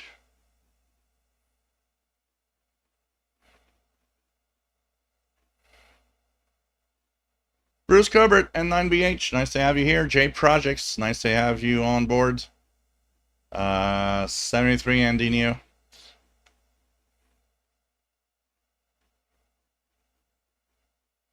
Hey, we all get busy, Bruce. It's normal. So, To Rogue Tim, hit the like button, boneheads. I like how he says it all the time. Hey. Kev Michael, nope. That's when that changed in 9/11. When 9/11 happened, we lost that privilege of going across the border without a passport. Now you do need a passport if you want to go to the United States from Canada. And man,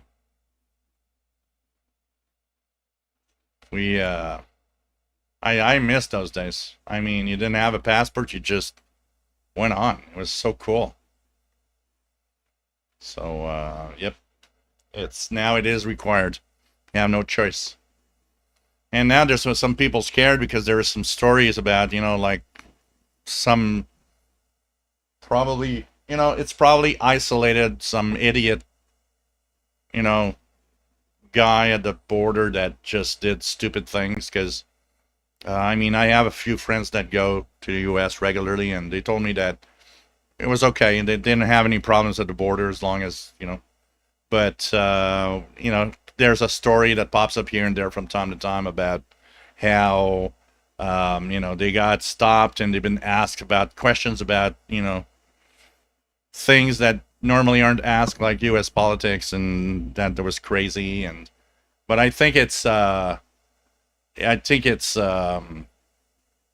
of a unique idiot at the border than a general thing.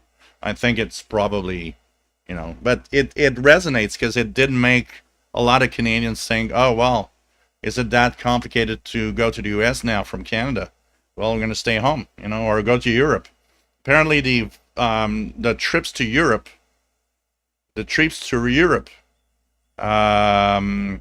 are increasing because a lot of people decided that that's where we're going to go. We're going to go visit, European countries instead of the United States. It's just that these little stories here and there create that that tension where people are like, well, I'm not going to the U.S. because apparently at the border, we get asked stupid questions. Yeah, and to be honest, if you get to the border and you get one of those idiots, do you want to go back?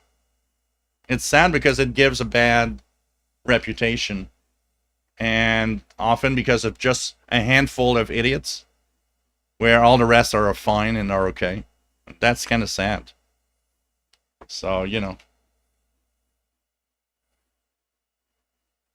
Jasmine says even U.S. citizens coming back from Europe have been questioned. My friend was. Lagadai, lots of my friends are going to Europe this year. I went to Spain. So, I don't know. It's something. London 19657 World Cup next year.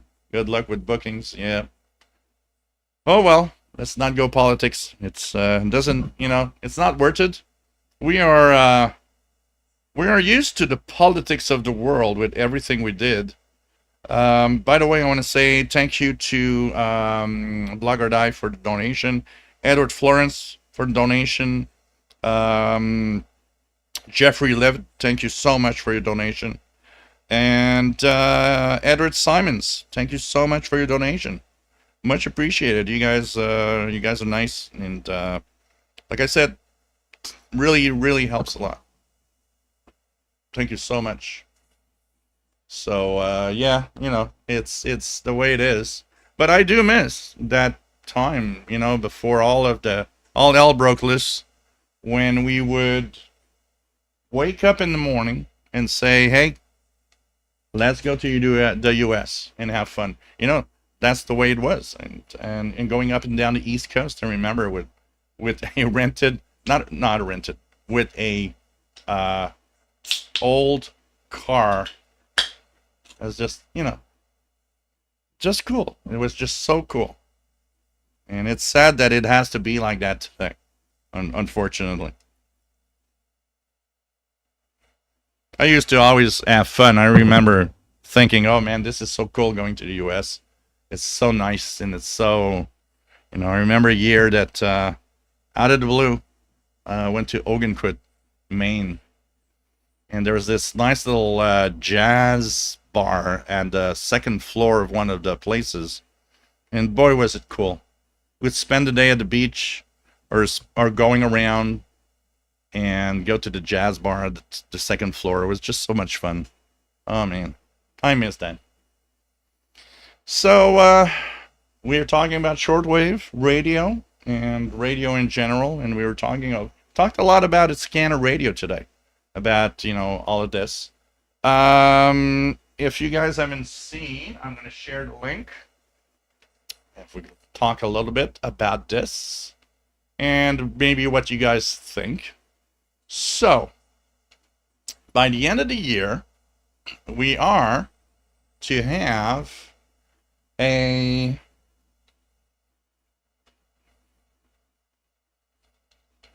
DRM receiver. It's called the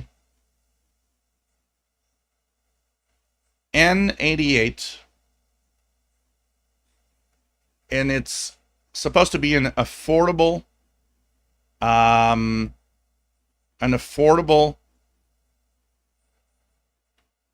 portable DRM receiver. And here's the link.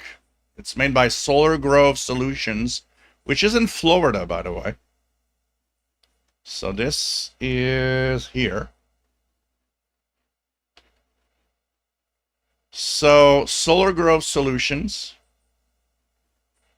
and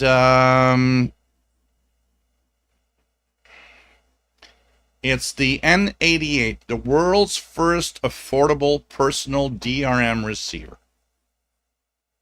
Now, it's not available yet. If you click that purchase button, they're going to tell you, well, we're going to let you know. I did contact them and said, you know, I'm a big YouTube channel that talks about radio. I think you'd have a big advantage in having your product reviewed and talked about and tested on my channel. So they did come back to me and they said it's not available now. They said they have started the manufacturing process in India. So the radio is designed in the United States. It's a little bit like Seagrain.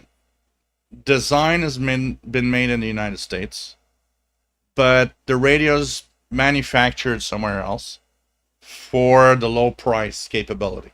So it's manufactured in India, which is interesting that I don't know if it has to do with what's happening right now, that they decided that India would be better than China, but it's going to be manufactured in India, and it's supposed, there's no price that's given. I did hear that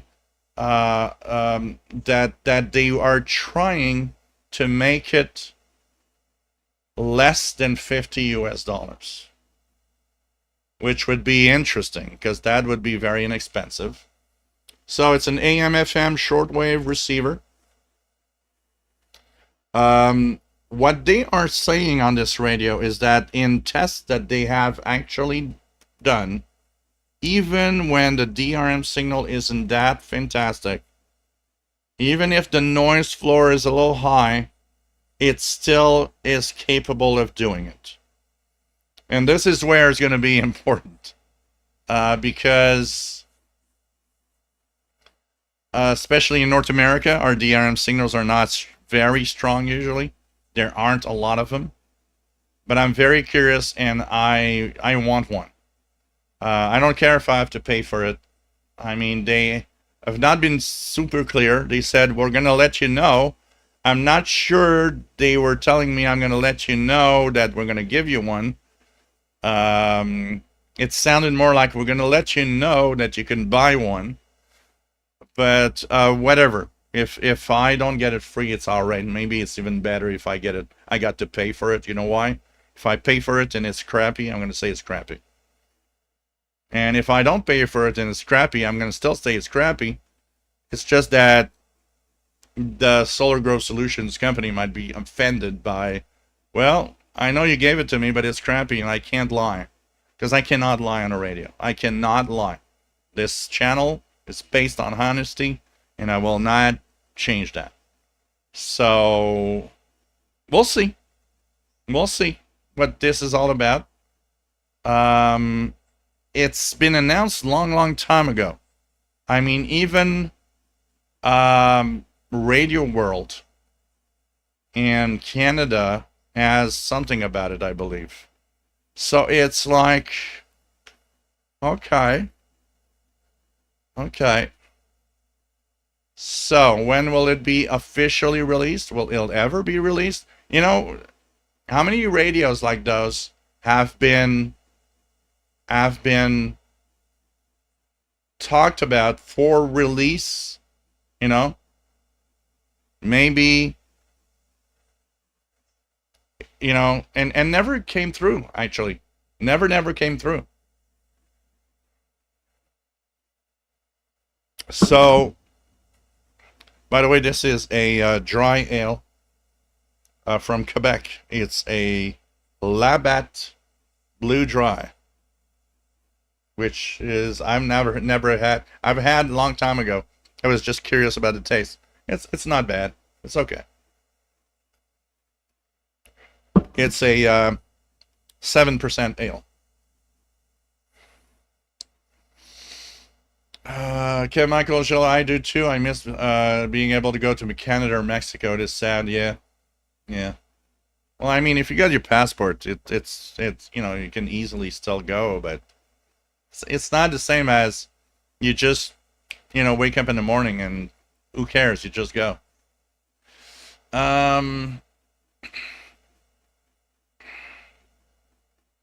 Idaho Head, I have a good friend from Castle, BC, who comes down regularly to Idaho and no issues. Yeah, you know, I the majority of people going to the U.S. probably have absolutely no problem. It's really a little bunch of idiots that are giving a bad reputation, all of it. Robert Levin, going from El Monte, California to Northwest Territory on a Greyhound bus. Wow. That must be something. That must be something. It's like there's some of you guys are crossing across Canada to go up to Alaska on the West Coast. And that must be kind of interesting.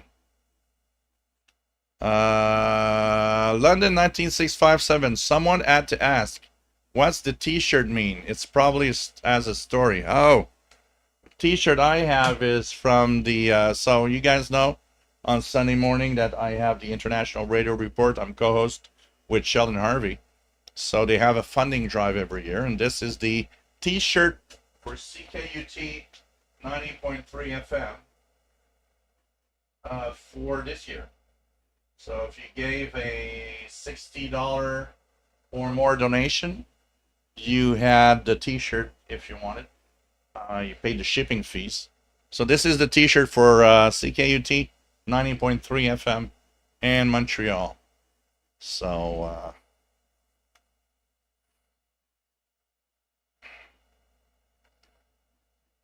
what else do we have? Kevin Michael, RFO 280 on 738 kilohertz and Tahitian and French at night.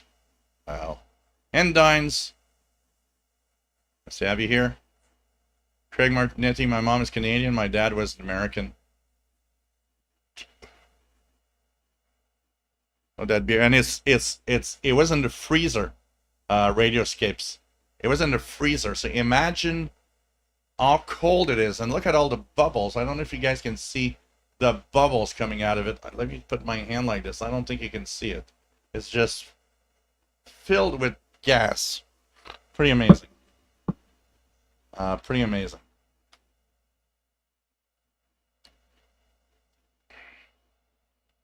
What else do we have? Ken Michael, I want to go to Churchill, Northern Canada. Want to hang out with the polar bear. If you guys want to see something very, very special, you should go up here in Quebec to the big power stations for the Hydro-Quebec. They do have tours up in James Bay. They are the biggest power station underground installations in the world, because they are underground. Because of the cold weather, they can't have those stations above the ground, because there it gets really, really nasty in the winter. So these are the biggest, most immense installations. And actually, before China built their own hydro dam many years ago, we were still #1 in the world for the biggest hydro dams in the world. But we still have one #1 place, and we're the #1 underground power station in the world in size. And it is truly amazing to see how huge these installations are. If you guys want to see something incredible, could go there. Kevin Michael, I wish I could go buy from Radio World. All my radios now come from Radio World. The ICOM 8500, the Yaesu FTD X10 that I use, they were purchased in Radio World in Toronto. Gotta say. John Beckham, nice to have you here from Northeast Florida. Trevor, the listing info. Whoops. Check it out here. Try to find where I was.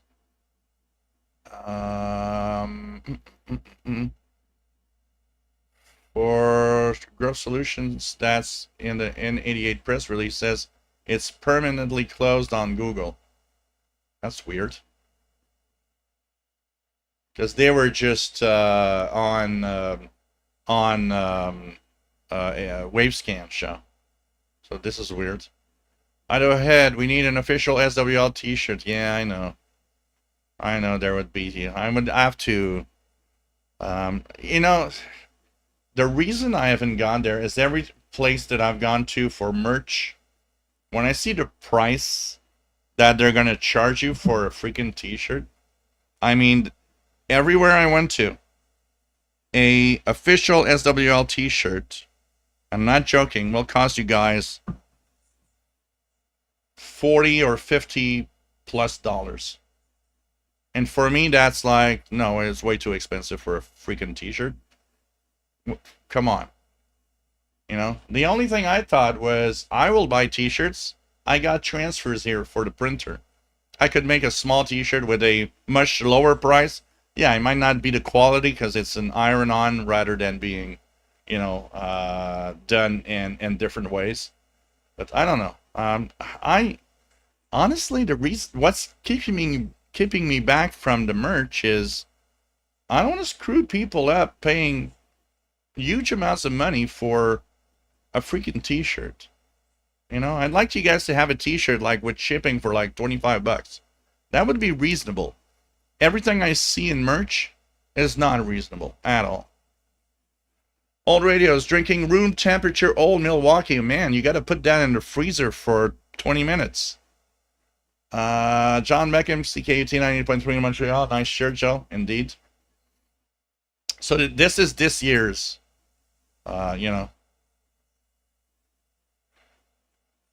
Oh, I understand. But when you go to a concert, there's one thing. I'm not a concert, and I'm not a big star. That's the problem. It's like, I mean, yeah, I get it, Jasmine, but I find it way too But then again, I did buy a cat T-shirt online that I paid $50 for it because I wanted to have the cat T-shirt. But yeah, I know. But the other question goes with, will people really want to buy one? I mean, will you buy one? Yes, I know I'm a content creator, Jasmine. But $50 for a T-shirt for Shortwave with Paul the Cat on it. We'll have a little. Okay, we're the perfect place for a quick survey. $50 with shipping for a official SWL channel T-shirt with Paul the Cat on it. Just put yes, I would like one. Yes, I would buy one. Just put yes.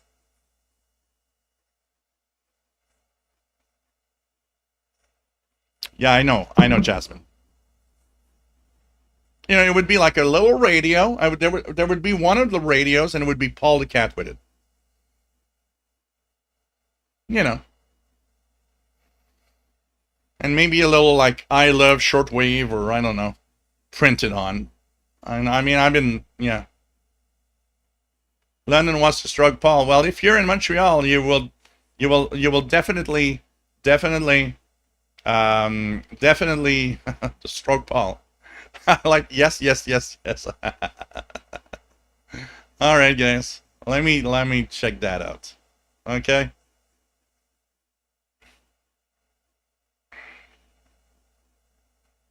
Because I was looking at different things like T-shirts and coffee mugs and a video still of dancing to Moscow Nights. Oh, that's a good one. So okay, let me check that out. Let me check that out what I can do, and look at the different merch sites and see what we can do with that. Um, it's sad because I used to know a guy that worked at a T-shirt printing factory where they do trying to figure out it's called in English anyways. The now we're talking 50 with shipping, okay, not just the T-shirt. It's like the T-shirt and the shipping fees. We're talking at 50. So, but a mug, or there was also there could be other things. I mean, I saw one place where they had some really cool things like books, and I was thinking, oh, maybe an official SWL channel logbook that when you open it up, it has the proper pages with, all this places to log in your stations and the frequencies and stuff like that. I was like, oh, this could be fun. An official SWL channel logbook. Oh, a cat bowl, that could be kind of fun. So I'm going to check it out. There's a lot of places that do merch. Just got to check out what would be interesting. Blogger that I was wearing a Godzilla shirt. Because I understand, you know, the cat shirt I have with the flying saucer. I mean, that thing probably cost me 50, 55, 60 Canadian dollars. It came from the U.S. And I paid it because I thought it was just so cool as a T-shirt. I wanted it, and I was like, oh, yeah, I'm gonna pay for it because nobody else has that T-shirt, anyways. Like you guys, nobody else in your town will probably have a T-shirt with whatever. So, okay, so I'm gonna do the first steps. The first steps is I'm gonna check for designing what's on the shirt, and I will have a way to have you guys approve of what you think is the coolest. And I'll take like the snapshots of, because you know those websites are cool for that. You can just put everything on the T-shirt and take a snapshot and say, look, this is what it would look like. And maybe you guys can approve which ones are the most beautiful. And we'll see, okay? Yeah, I know.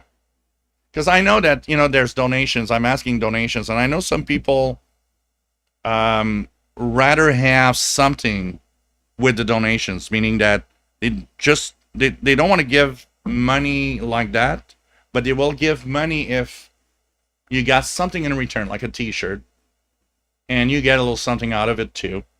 And I understand that too. And I mean, so okay, let me check out. Paul the Cat will be on it, that's for sure, because I know Paul the Cat is absolutely so, you know. So we're gonna check it out. So a lot of people are saying yes, they would buy a T-shirt. So okay. Let me check out merch and see what we could do. And Paul the Cat wearing headphones, that's nice. Dave Newmeyer and 0KM, nice to have you here. Yeah.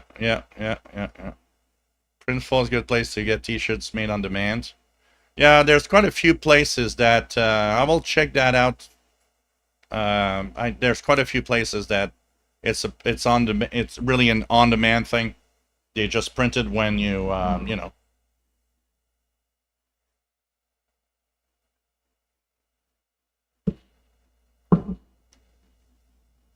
Logbook sounds very practical. Check it out. I will also look at the possibility of any printers around here in town. If I could have a deal. And at the limit, I'll ship them myself by mail. If I have to. I wouldn't mind doing that. If there's a possibility we could have a good price on stuff. But I know, I mean, I look at the quality. This T-shirt is from CKUT for a donation that was $60 or more, and it costs $15 for the shipping. I look at the quality of this thing. It's amazing. This is a thick T-shirt. It's not one of those cheap $10 T-shirts. It's really thick. It's an amazingly good quality T-shirt, and I'm amazed at that. So maybe I should contact them and say, hey, where do you get those? Maybe they're gonna tell me, oh, we got them from, wherever. So anyways, and I do want good quality. I do not want T-shirts that are cheap. I want good quality T-shirts if I have to send T-shirts. With a good quality print. Same thing. Good quality print too. So okay. Well, we're gonna check that. Oh, I know Paul the Cat is a must. I absolutely know that. So Paul the Cat, some radio. I'm gonna take a gazillion pictures if I have to find some perfect picture with Paul the Cat and radios. But John Beckham, make us a shirt. Joel will support you. Cool. I'm gonna check it out. QSL cards, says Craig Martinetti. Well, I do have. Do I have them close here? I'm trying to find where my QSL cards are. I do have a QSL card, which is Paul the Cat on it. Kevin Michael, 73.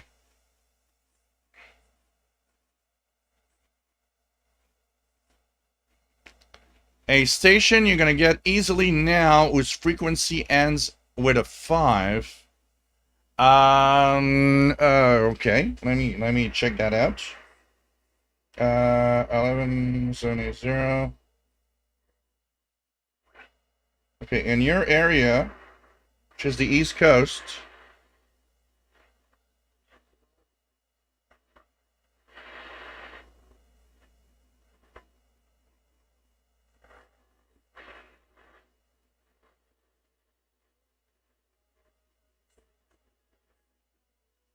try 12035, Radio Farda.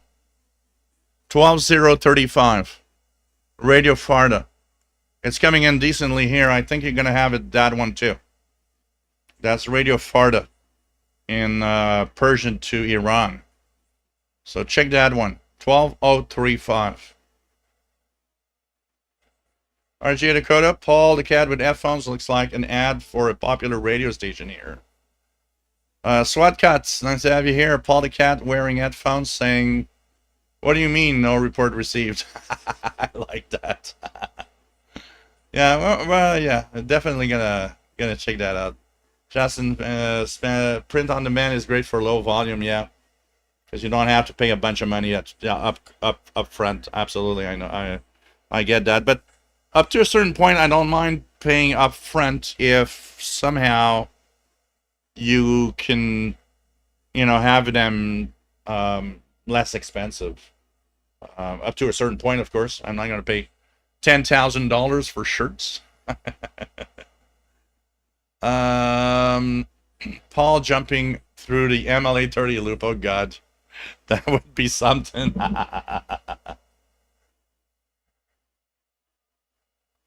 Yeah, I understand that, John Beckham. There's a minimum price now for everything, so, yeah. John Vargas picking up 12035 in South Florida. London 19657 says Paul the Cat over the shoulder pick of radios, vintage PCs with headphones. Rick Myers, speaking of QSL cards, and I've gotten mine. It's been sent a week ago, Rick. 1 week ago. So I guess you should have it pretty soon. I don't know what's the time frame of postal mail from Canada to Florida, but I sent it 1 week ago. So I would guess maybe by next week you should have it.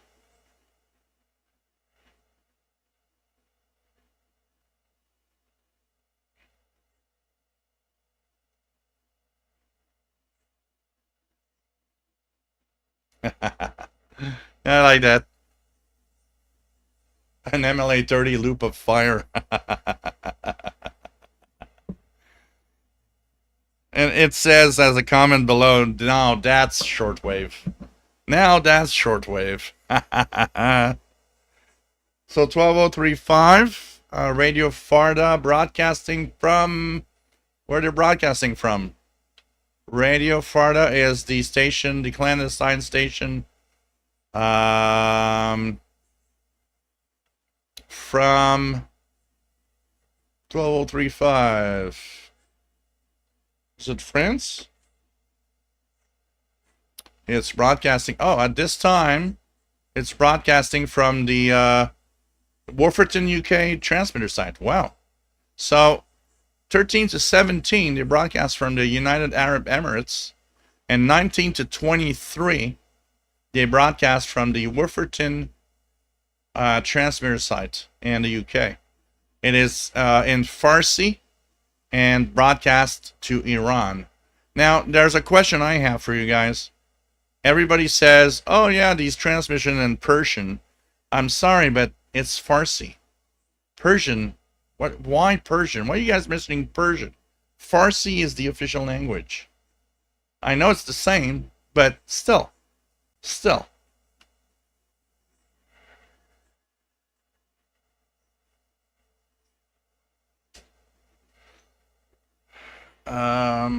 Mad Reader DXer, nice to have you on board, John M70EIW.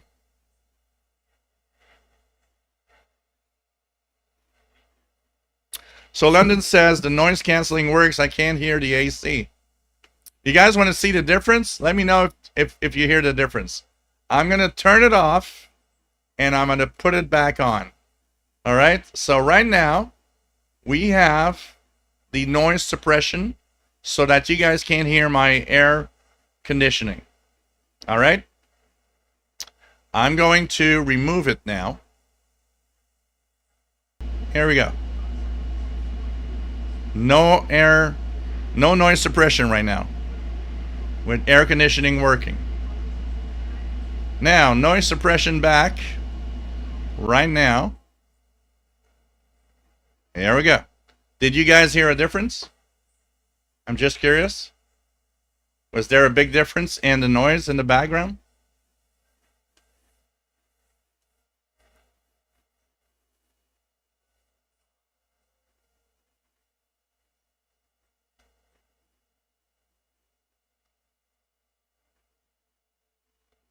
So, Jasmine, just make the design is clean and sharp, not too busy. Yeah, I know. I don't like, like even this t-shirt, I mean, there's a lot of stuff on it. I like designs that have very simple things also. So, and, you know, maybe make 2 or 3 designs so that people can choose which one they like best. I'm going to check it out. SWAT cat, spot a cat with his whiskers as antennas, receiving multiple stations at the same time. All right. No problem, Rick. Jasmine, yep, it's Farsi. Yeah, I know. But tons of places to say, oh, they're in Persian. It's Farsi. Come on. Why are you using Persian? Joseph, it makes more sense when you realize Farsi is only one of about 25 to 30 languages spoken in Persia, Iran. Yeah, you know. I don't know.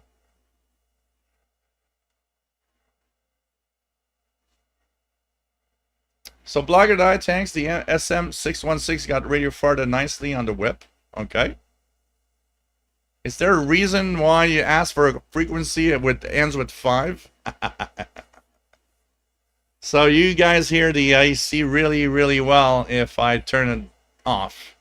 So yeah, that's why I keep it on. So that means that the noise filtering in OBS Studio is really amazing. Because this morning, I was scared of that this morning. I was like, no, there's too much noise. The air conditioning here is loud, and I've been using the OBS Studio filtering for my YouTube videos, and I just didn't want to. And I looked at the mic indicator, the level indicator, and I was like, oh no, I can't do a live show with that much noise. I will have to lower the noise floor, because this is going to be really, really bad. So I put the filtering on, and I mean it shows on the level indicator. When I don't talk, the level goes to 0. I mean, it goes really, really, really down to the lowest end. But if I leave it off, I see that it's always very, very high. And you guys would be going nuts with my AC noise. So, cool. I'm happy with that. Very effective. Absolutely. Very effective. And I did think about one that and as I was thinking about merch, I did think about one. And it's the a little Paul the cat with a little bubble coming out of his, you know, like he's talking, and says, "Bring back Radio Canada International." I thought that would be cute. Jasmine says, you sound like you are in a soundproof studio. Yeah, I know. It's OBS Studio is an amazing piece of software. I mean, totally free, open sourced. It's great. London says, turn the AC off and drink more beer. Oh, God. I'll be really drunk if I have to drink beer for the hot weather we're having right now. I can tell you that.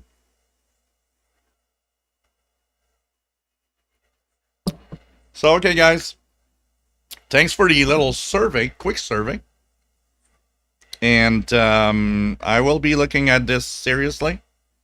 And that could be cool. I know we've been talking about merch for a long time, and I know a lot of content creators, do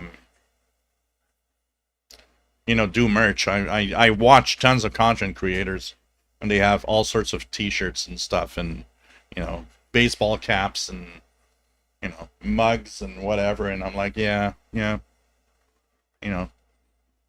Somehow it's I don't know. It's me. Somehow, whatever is going to be sold to you guys, I don't want to. Maybe that's the holding back thing. I don't want to screw anybody. I'm that kind of guy.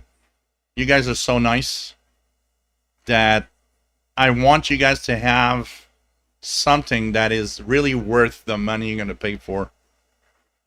I don't know if you understand what I mean, but that's what's holding me back. It's like I don't want to screw anybody. I'm not that kind of guy,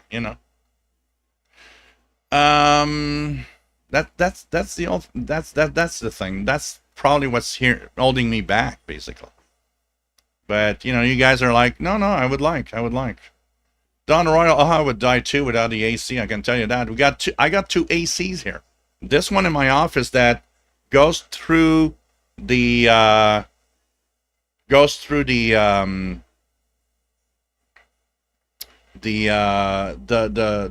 house, and the one in the living room too. Richard Wagner, everybody's selling coffee. Oh, and that's another one. There's the coffee fund stuff.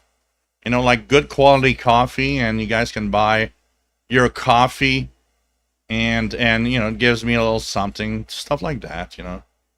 Joseph, just go for a gel, make some merch, take your best shot. There will always be pros and cons. Yeah, I know. It's I'm the official Shortwave channel. I would like to call it the official Shortwave honesty channel. For if you buy a radio because of me, it's because I was very honest in telling you,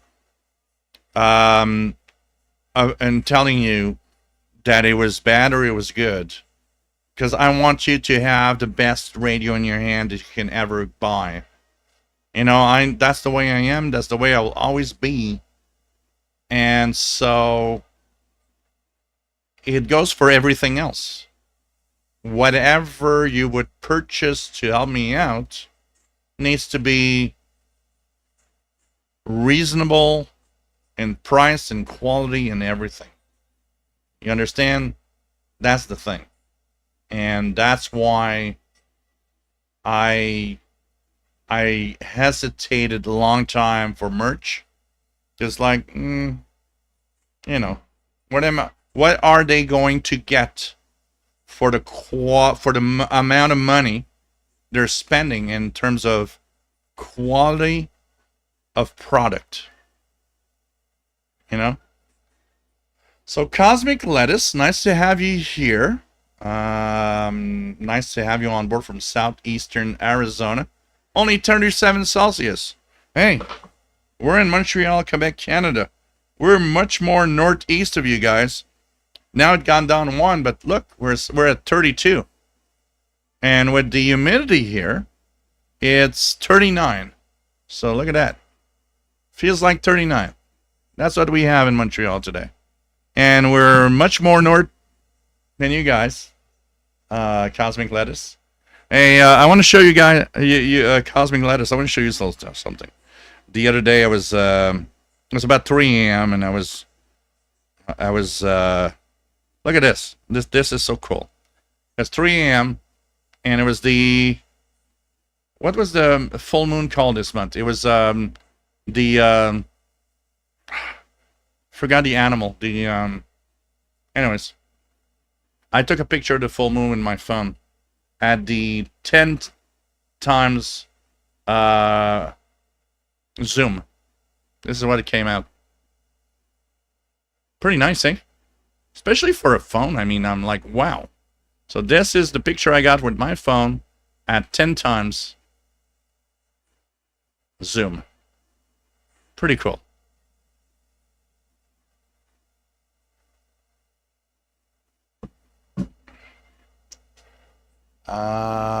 Mike WX50 likes the idea about RCI and Paul. Okay. John Beckham, I miss Canadian Maple Leaf from Radio Canada. I miss Radio Canada. Tomorrow morning, if you guys listen to the International Radio Report, we have our first news item is about we're talking seriously about a bring back Radio Canada International in many ways, online and maybe shortwave in some form, in some possibility. We've contacted our CBC, and actually I sent an email because I've asked Jeff White of WRMI if he would be willing to come to our Canadian International DX Club Zoom meeting next week. Talk about the operations in RCI at WRMI. But one of the questions we wanted to ask is, we talked to the CBC about being on WRMI for a very low price. Canada could be back on the air. And we wanted to ask him, did the CBC ever contact you about it? Because we're wondering. I think the CBC never, they just listened and they're just like, no, forget it. And I mean, I think with what's happening everywhere and in the United States, the number of people that are just pushing towards Radio Canada International back online, streaming, shortwave, radio of any kind, is something that's more than ever an important thing. And we're trying to find, and I mean, we got contact with people that are willing to just be back. English, French, and even foreign languages. And we're like, come on, this is the time. This is the time where Radio Canada International would cost a lot less to operate today if we use a foreign broadcaster. Use any transmitter site. If it's not WRMI, in Europe, there are tons. Germany has Nauen, France has Issoudun, Germany has Wifferden, UK has Wifferden. I mean, Bulgaria has a transmitter site. There are so many places we'd be transmitting from at such a low price compared to owning your own transmitter site in Sackville and bring back Radio Canada International. We are looking at this and we're like, this is the prime time to bring back Canada's voice to the world. Not the shitty thing that's on the web right now. A real voice for Canada. And man, we're going to talk about it tomorrow on the International Radio Report show. Yeah, I know, Jasmine. We can. I can have a sample and see what it looks like before.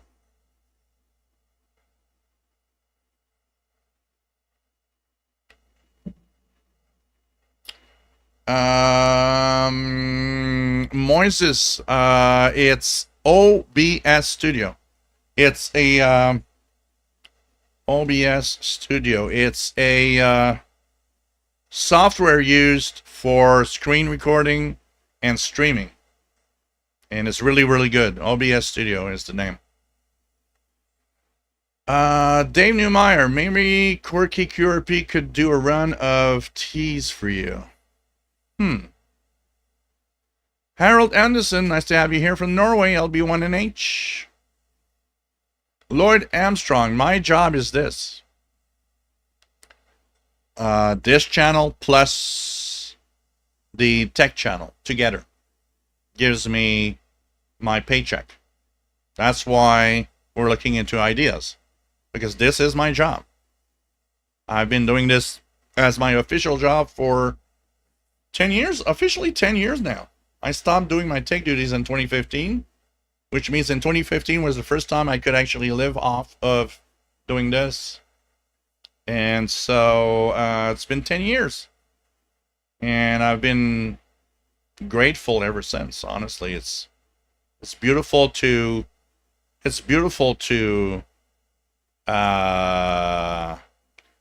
do this. Jasmine, no, it's not, because my phone predates AI capabilities. I know what you mean, because the latest new versions, there is some processing from the phone, definitely. But this is an S22, and it does not do AI. It's the S23 and later that do it. This one is just kind of some processing from the phone itself, but not AI. Jasmine. The Buck Moon, says Blogger Die. Because in French, I had the name in French, which is the la pleine lune du cerf. Yeah. Yeah, but this one is not, Jasmine. I know that from the way that I've been taking pictures with it, it's like, these are not made up, or AI made up, or whatever. This is really my phone's processing of it. So, yeah, the Wolf Moon is in January. Yeah. I knew it was not a Wolf Moon in this time of year. Jim Gordon, Mrs. Radio Canada 2, good luck to your attempts to revive. Yeah, I don't know what's gonna happen with that. Is there a possibility? Is there a possibility? I don't know. Yeah, there's a term for every full moon. Absolutely.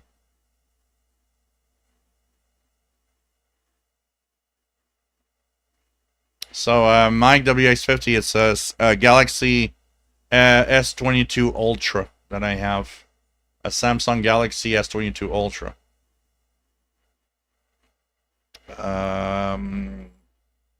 John Beckham, yes, bring back Radio Canada indeed. Spot cuts, July buck moon at this time. The antlers of buck male deer are in full grown. Yeah, that's deer. That I was searching for. I would know it if I knew that I couldn't translate, but a deer. Cerf, or cerf, in French, is a deer. This Native American name was noted by Captain Jonathan Carver during his travels in the 1760s. Wow. Sean Beckham, I feel a shortwave radio renaissance coming due to the times. Yeah, I don't know. Well, we'll have to look at this. Keegan the Xer, nice to have you on board. Northwest Arkansas. Hey, Kenneth, KWN61. 100 Fahrenheit feels like 102 Fahrenheit. Partly cloudy in Tucson, Arizona. Catty says, "Oh, I'll go look once Moscow Nights is played." Jasmine OBS makes it really easy to multi-stream on multiple platforms. Yeah. OBS Studio is just amazing. I've just find it so cool that an open source free software is just so great. Almi Sam, OBS good for doing screen recording. Absolutely, that's what I do on my tech channel. Robert Levin, Polish radio on WWCR. You know what? I'm gonna post something that is not shortwave, that might offend people that don't like streaming. But I think we're at the moment where we got to share both possibilities about what we want to listen to and I started searching the streaming podcasts of different countries, and slowly making a list and calling it the glory days of shortwave on streaming. Why? Because there's tons of stations that I found they have an English podcast still going on about a country. So there's Sweden, Radio Sweden has one. Bulgaria, Radio Bulgaria. Polish Radio has got one. Radio Polonia, Polish Radio. There's Radio Prague, Radio Slovakia. There's Radio France that has an English podcast, even though they're not on shortwave anymore. There's so many of them that I started doing, okay, glory days of shortwave still exist. And I want to do a list. Oh, don't worry, John Beckham. So, anyways. No, the S22 Ultra does not have AI. It's an old phone from 4 years ago. Jasmine. It didn't have AI. It has the same picture from 4 years ago. And AI was not a thing.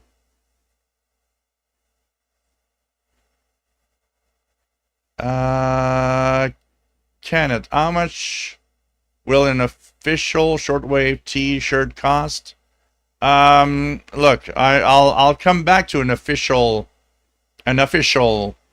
price, but from what I've seen, T-shirts with shipping could cost us as much as $50.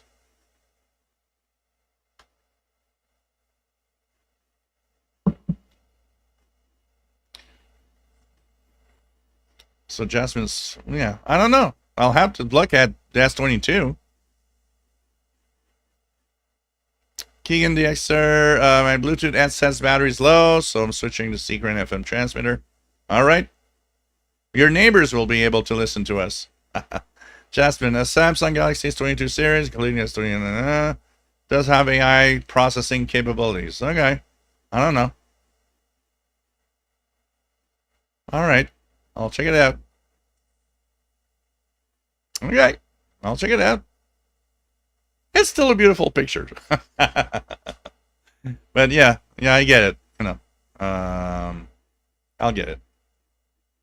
Almy Sam has. Oh, you're on the broadcast from 9455. Yeah, it's the so 9455. Yeah, that's the shortwave radiogram, Almy Sam. Shortwave radiogram, and so using FLDG. I forgot we could have tuned it to check it out. All right, Jasmine.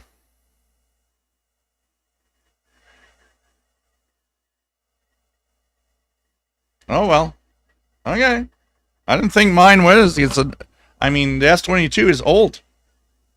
I get all of these offers for getting a new one. I don't want to have a new one. I don't know why.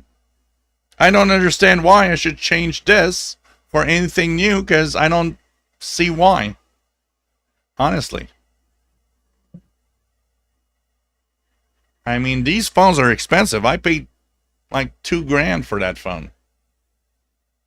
So yeah, that's the 9455. If you guys use the use FLDG software, you can decode the digital mode being sent out. Robert Levin says still have a KYOI t-shirt. So, pretty cool. Pretty cool. Yeah, there's a lot of people not understanding what, we're getting on frequencies like 9455, the shortwave radiogram, and what's that? Is it amateur radio? And no, it's not. So, it's kind of cool. So the thing is, I will look for merch, see what we can have. If you guys are happy, want to buy merch, yeah, fine. I mean, we don't have, honestly, when we look at it, we don't have a lot of,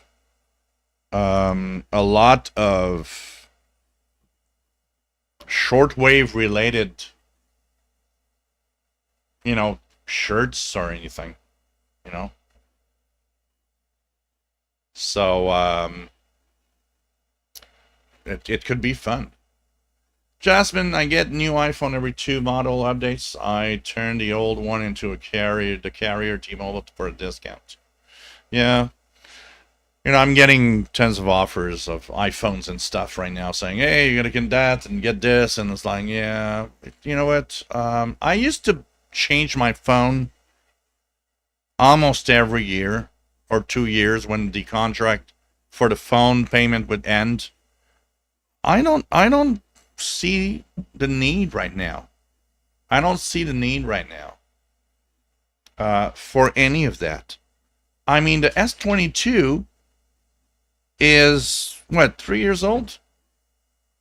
It's still very, very good, and it's as powerful almost as any freaking thing. Well, okay, we're gonna check that out. I'm gonna answer something about you, Cosmic Lettuce. So, you know, I just don't have, because of course my phone carrier is always telling me, oh, you got this new phone, you know, hey, zero up front and just pay for it in 24. No, I don't see that happening. It's just so good right now.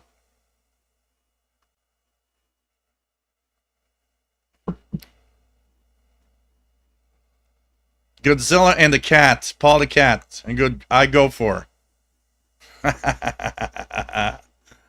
Paul the cat fighting Godzilla. Good. Because I used to buy them every time my contract expired for the phone. I was just like, oh, I want a new one. But today, I don't see features that make me want to go for it. And I find that the S22 is still very powerful. I mean, that thing is a computer. It's an amazing device.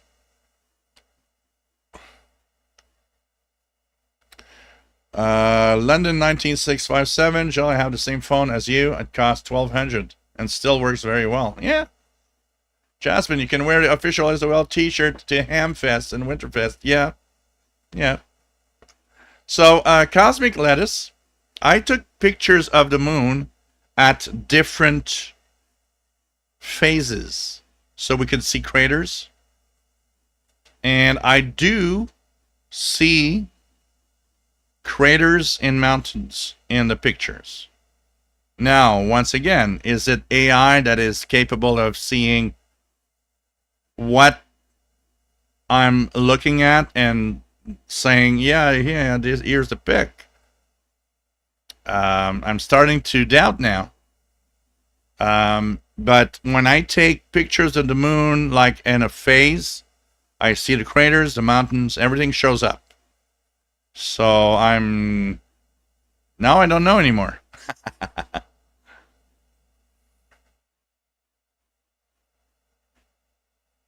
Yeah, 99 easy payments of $99. Can it? You know what makes me laugh is when I see car ads that are actually screwing everybody. And what I mean by that is when an ad has to tell you how much it costs per week instead of how much it costs per month because it's too expensive. Yeah, you're trying to screw people over. Because now car ads are like, oh, it's just $49 a week or $100 a week. Well, $100 a week is $400 a month. You know, let's face it. But, oh no, but $100 a week, oh, you can afford that. Yeah, okay.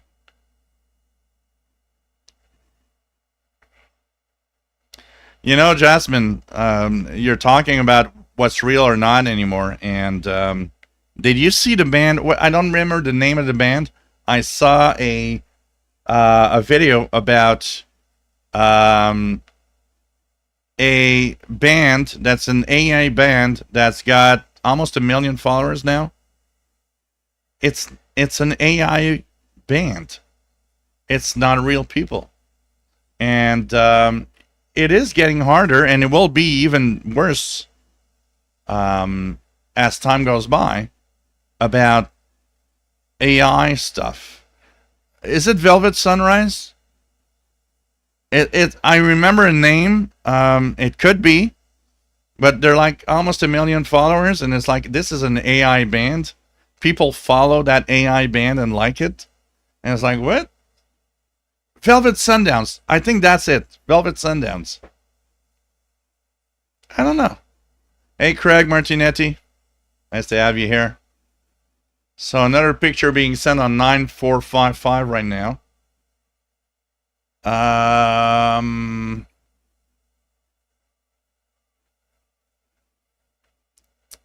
What else do we have? Yeah, shirts for shortwave geeks, John Beckham. Absolutely. Jeff K, my phone uses no batteries, just string. Oh, like me. And it's a can? You can listen through the can? Oh, absolutely. If the phone works, why get another one? There's no exciting features that I'm like, yeah, why should I change? And I mean, these things are freaking expensive too.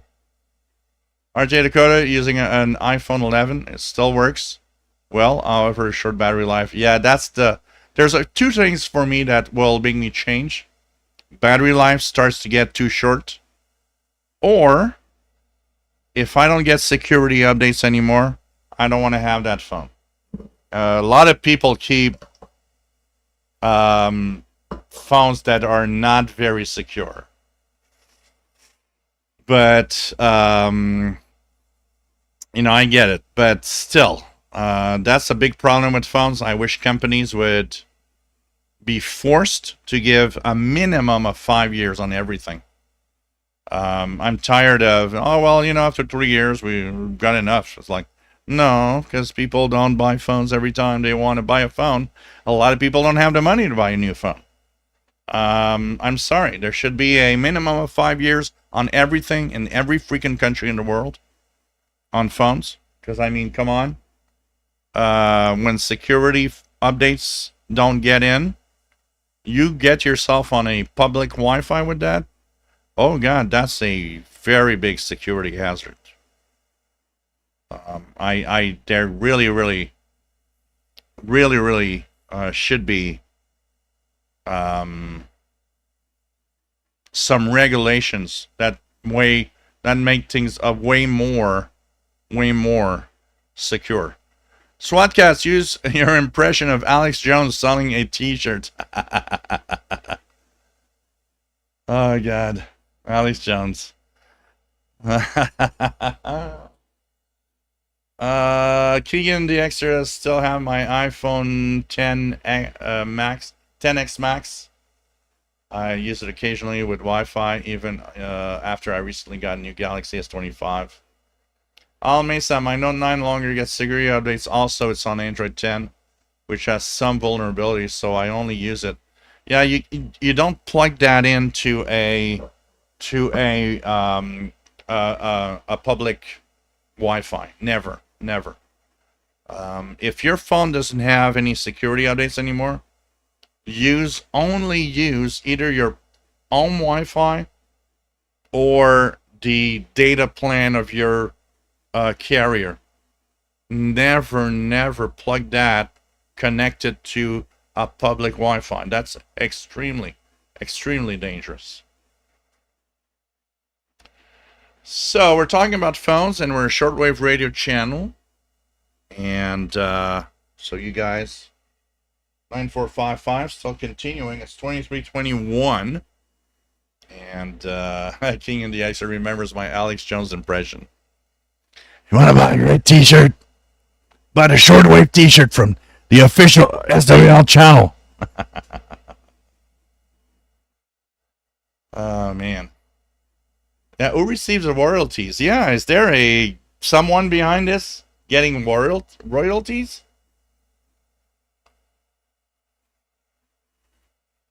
Good question, Kenneth. It's a good question. Be interesting. So, Lloyd Armstrong, you're correct. In Europe and Asia, they are so far ahead of us with cell phones. Our technology in North America is basically ancient. You know what's the funniest thing about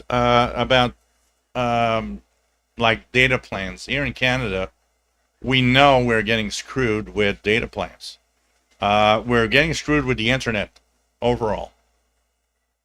My nephew went to Australia, and there he could have a unlimited data plan for a phone for something like $40. Here in Canada, $40 gives you the shittiest plan you can get that has no data or almost, and it's like, yeah, we're getting screwed by the big tech companies. Jasmine, good advice. Jail people have had their bank account drained. Yeah, no. If your phone isn't, and that's the problem. That's why I wish they would force in law companies to make security updates to every single phone they create for 5 years minimum, because people don't know that. I'm a tech guy. I know that. The majority of people have no idea. No idea.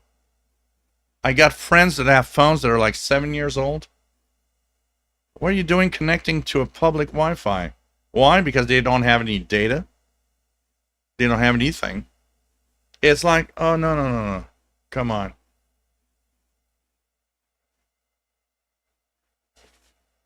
Two Broke Tim, Neuralink Smart your thoughts. No Neuralink shit at all. Jeff K, you should sell pillows.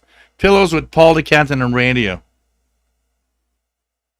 So, James Farley, can you talk about the upcoming ISS SSTV broadcast, July 14th? Okay. So, let's resume. Let's resume. What's on 4651? DG Alvin. I believe, isn't that an air? Let me just check it out here. I think 4651 is, let me check. An air traffic control station. 4651 is, yeah, it's Shannon, Ireland. If you're hearing communications, you're hearing Shannon, Ireland Aeronautical Communications. It's an air traffic control station for North Atlantic. Well, for the Atlantic, it's the J route. So 4651 from Shannon, Ireland. So you might hear planes checking in. I hear that one from time to time here also.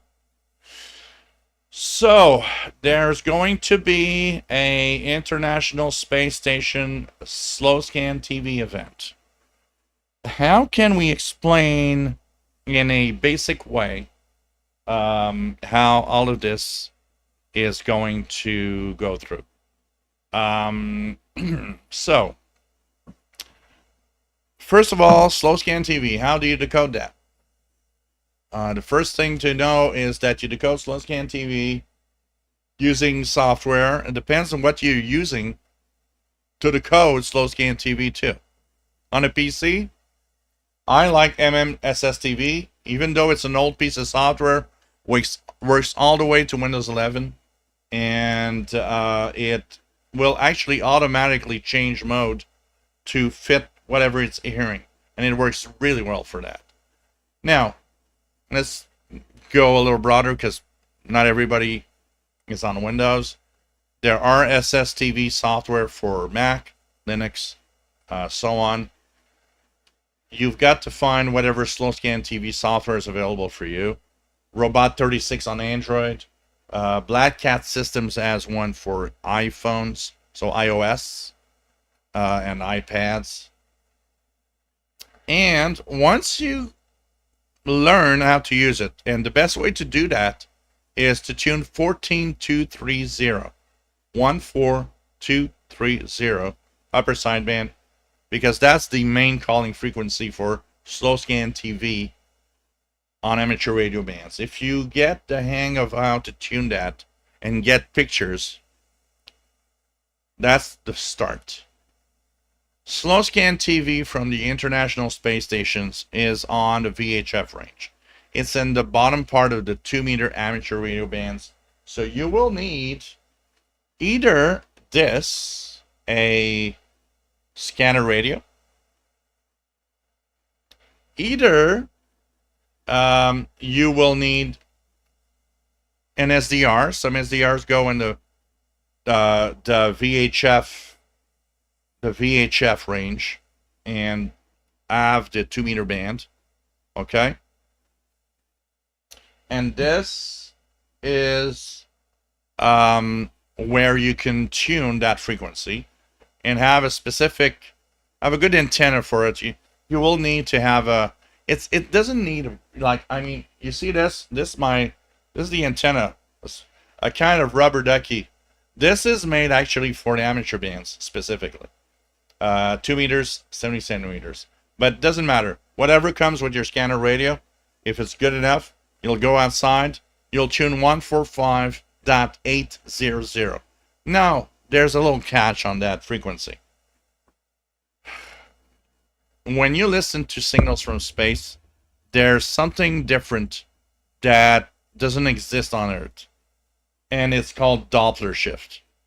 And Doppler shift means the International Space Station moves so fast that when it gets towards you, its actual frequency is not 145.800.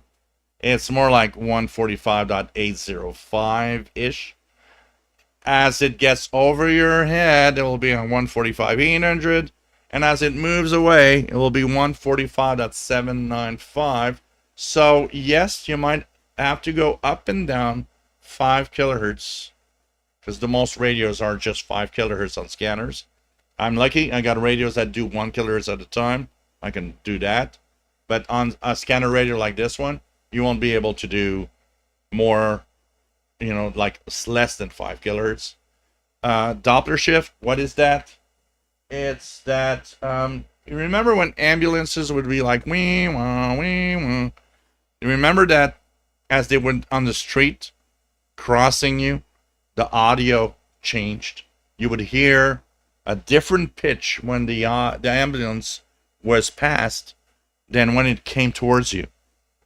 This is because it compresses the speed of the ambulance, compresses audio. So the audio waves get compressed, change pitch. Now, radio frequencies act the same way when you're really, really fast. And because the International Space Station is really, really fast, it compresses the frequency that you're listening to. And when it passes you, the frequencies actually expand. What does that mean? That means the frequency you're tuned to shifts as the ISS is moving over you and passing you by. It's, once again, this is physics. And understanding that helps you. But if you don't understand what I'm just said, just tune 145.800. At the time, it's going to be over your head. It's going to be the best anyways. But, it's the complex things of radios in general. And learning all about it. So they're going to send 12 pictures. You need to know when the International Space Station is over your head. You need to know. So on my phone, I've got Heavens Above. I got an Android phone because it has a lot more fun. Sorry. So I got Heavens Above. This piece of software, this app, when I press ISS, tells me when it's over my head. So 1949, so in give you an example. In about 20 minutes from now, it's going to be passing over Montreal. I got this here. It's not a very good pass, but it's there. And I could actually try it on my my remote SDR that has VHF capabilities here on the screen, but you need to know when it passes over your city. This is very, very important. You can go online to a website called Heavens Above. I'm going to share this with the ISS. Heavens Above. Heavens Above. And I'm going to... So I share this. And I'm going to... So the ISS... Here we go. This is the website. It's important to log in and give your location. It will ask you where do you live? And there's a very important reason for that. Where do you live? It's because this is going to know when the International Space Station is over your area, your city. Because you need to know that. Because when it's below the horizon, you don't hear it. It has to be over your head. A typical pass of the International Space Station lasts 15, 20 minutes. It's over. You need to know. One cool thing you could do, and because it's very cool, by the way, is we could see the International Space Station go overhead. It's very bright. And if you can receive an SSTV image and see it go overhead, I think it's one of the coolest things you can live through. It's like, I'm seeing the International Space Station. There's people in there. And I'm decoding an SSTV picture at the same time from that little dot going across the sky. It's so freaking cool. So the frequency 145.800. This is 2-meter VHF. You need a scanner radio. Any scanner radio might do the job, by the way. It's not, you don't need anything fancy to receive. Okay? Even this little antenna is enough. You might need to go outside to make it better and move around and wave so that your neighbors look like, you know, they're going to just look at Jim. He looks so bizarre on his, you know, balcony or his backyard moving around like crazy. So he's dancing. And that, with the software, with any portable device, is going to get you pictures. SWATcats just shared something cool. SWATcats also with the other one, N2YO, is a great website. So, this is going to be great. And it's fun to do and take time to try to do it, honestly. What else do we have?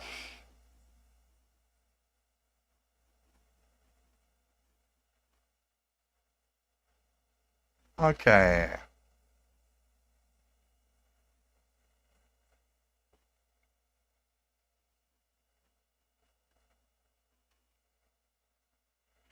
Oh yeah, MMF SSTV. I used it too.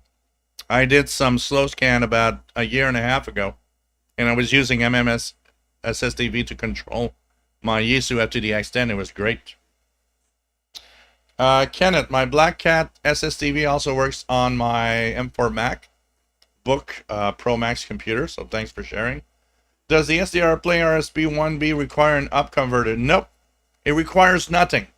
That's why I gave you the suggestion.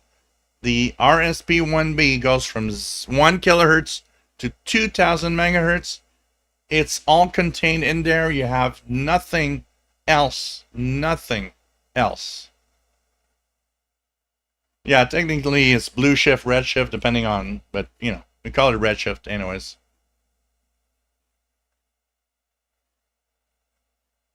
Yeah, trains. When the trains blow their horn, same thing. It's you know, Doppler. It's Doppler. Bert, nice to have you on board. F7I Umbro from a Muggy, Virginia. It's very hot in Montreal, so did some help with a club repeater today. Now soldering power pole connectors into a cable. Kathy, I found as long as it's a decent scanner or HT, the stock antenna works fine. Not doing anything about Doppler shift. Yeah. It's you know, I mean, I talked about it, but if you don't do anything, it's still going to be decent, and you're probably going to have a decent decode.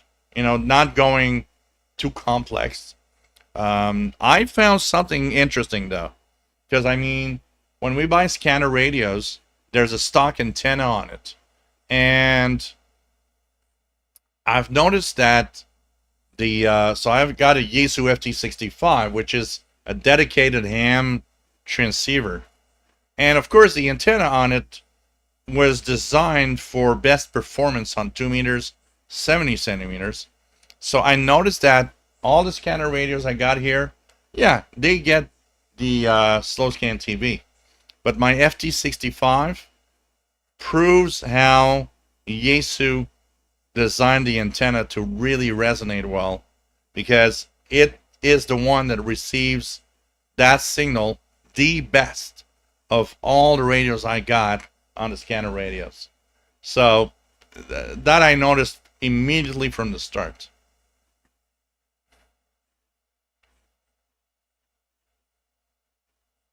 You know, by the way, this is AI. I'm not real. I've already changed all of my parameters. That everything that is done now is AI. The Gilles doesn't exist anymore. I'm an AI talking about radio. SWAT-cats, that the observed frequency of a wave depends on the relative speed of the source on the observer. It is crazy though when you think about it. You know, you never think about that. I never thought about that until I started listening to satellites, and it's just something that gets mind-boggling when you really think about it. London 19657, Guardian newspaper in the UK in the 70s with this tonight's visible satellites. Cool. Well, if you guys want to, if you have a pretty dark sky,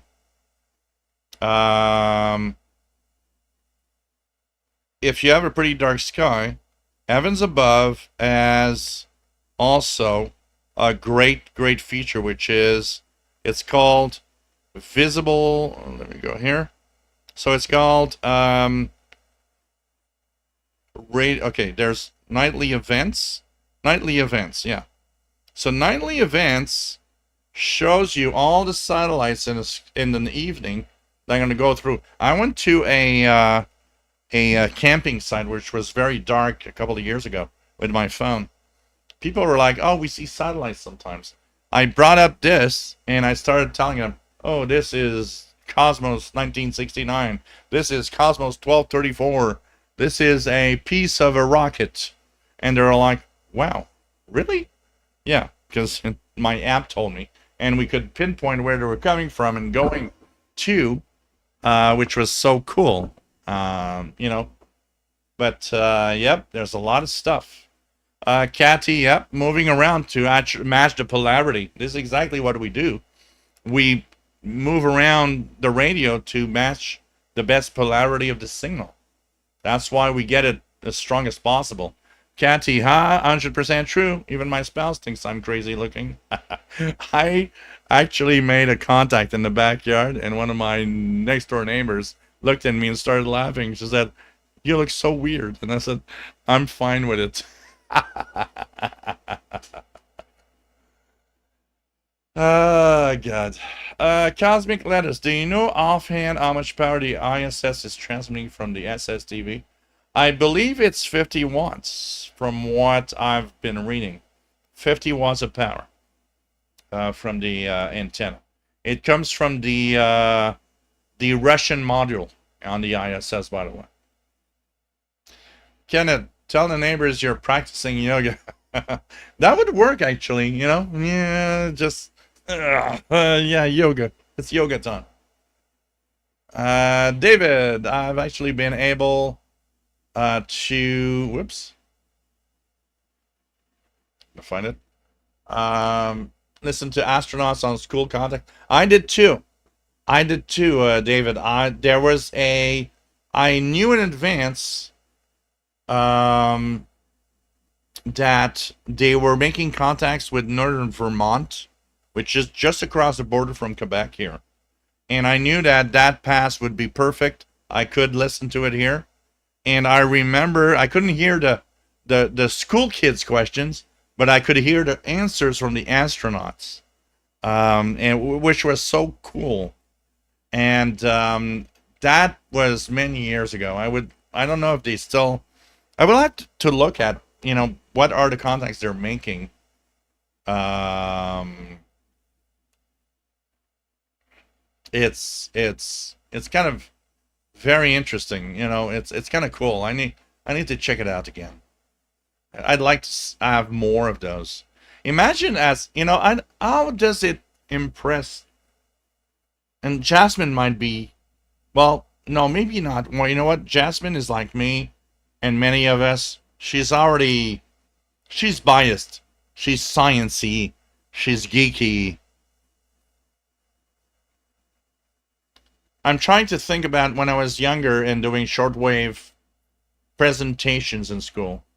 Does, apart from those that, like me, Jasmine, and some of you that are as geeky as possible, how does it impact regular kids? I'm calling them regular kids because we're not regular. We're very, very weird. How does it impact regular kids' school? Could it change their course?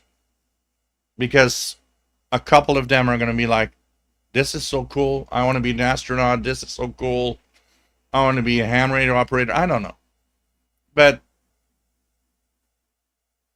I know that if I'd be in school and that would happen back in the day, I would have gone nuts. This is the coolest thing in the world.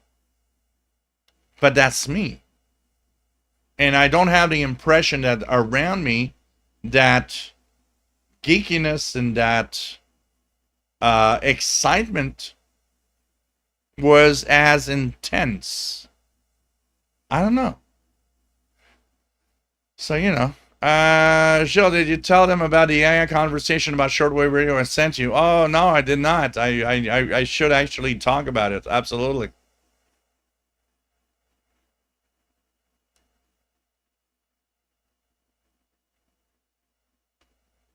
But I do remember. Oh, that is cool, Mike WX50. When you don't have to drive very far to get a really dark sky. Oh man, I miss really dark skies. John McClure, nice to have you here. Does a circular polarized antenna help with picking up satellites in the ISS? I think it has to do with a lot, depending on what satellite you want to hear. It depends. Since you have to be polarized with the transmitting antenna, the ISS, I believe, uses a very standard amateur radio type kind of 2-meter dipole or something. I know that for the NOAA weather satellites, the NOAA, what are the ones that are still active? NOAA 19, NOAA 18, NOAA 15. A circular polarized antenna is definitely the thing to have for those, to make your receive and decode of a weather chart or a weather satellite image better. So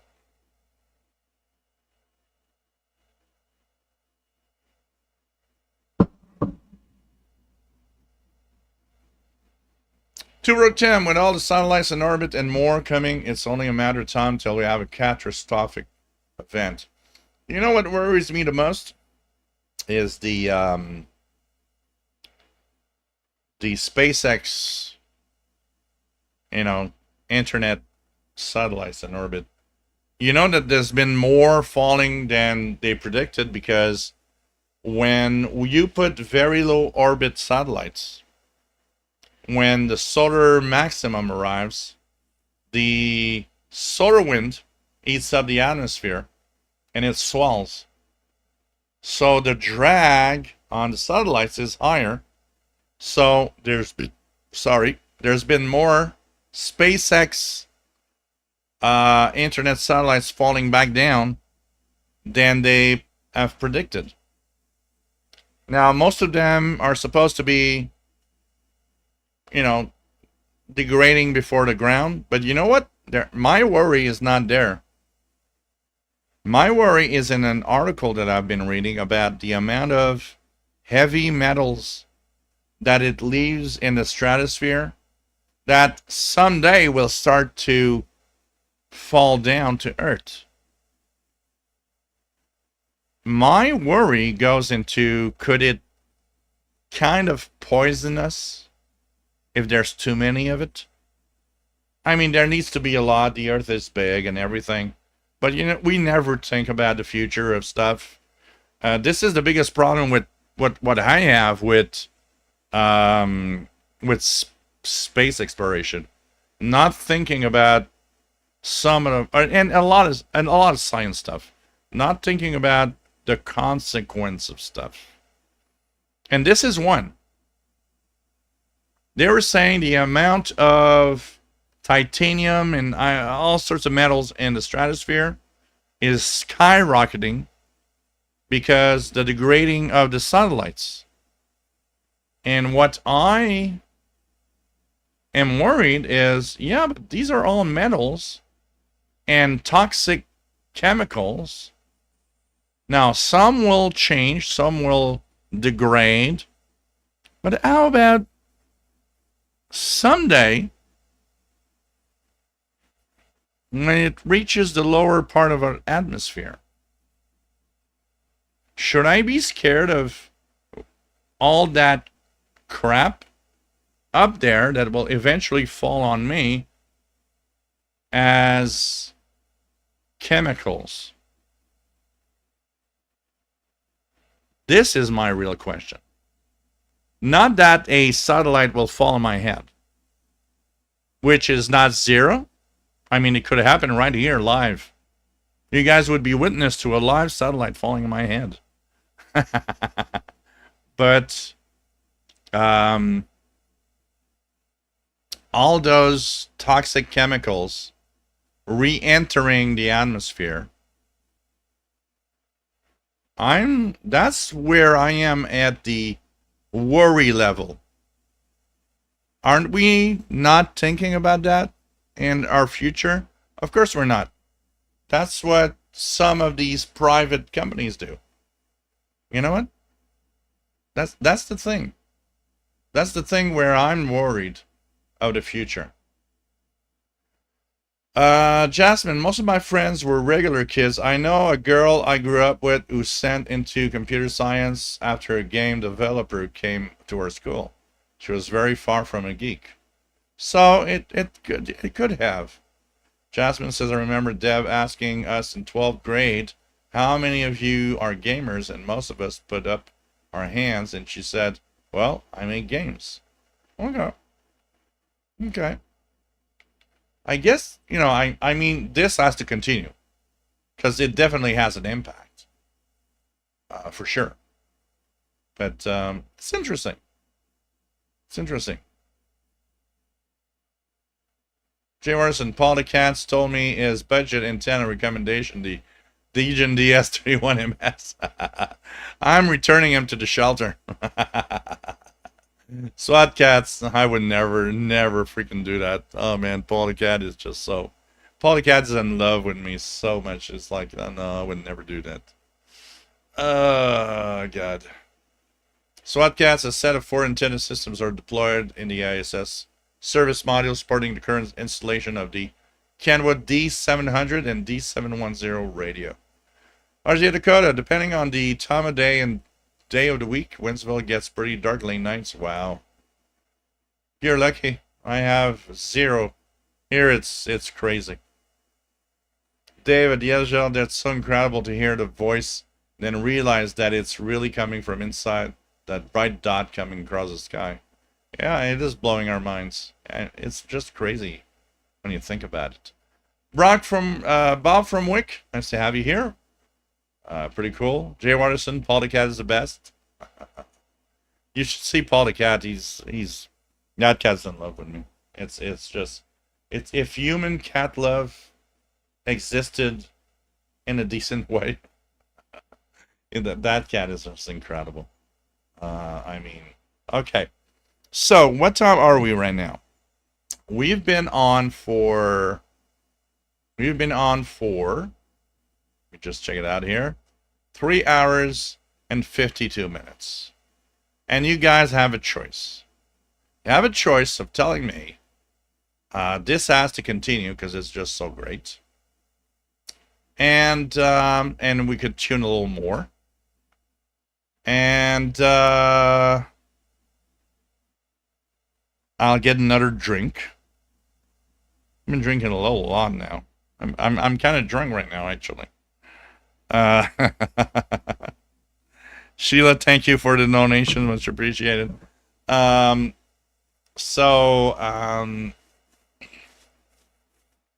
won't mention anything about some of the things that happens that I'm like, oh God, this is so weird.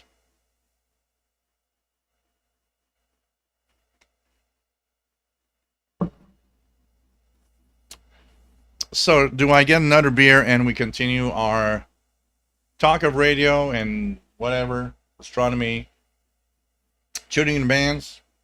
I mean, Radio Romania is coming up in 7 minutes on 11/6/20. And I am drunk, actually. I'm not realizing it, but I am a little drunker than I thought. So, it's up to you guys.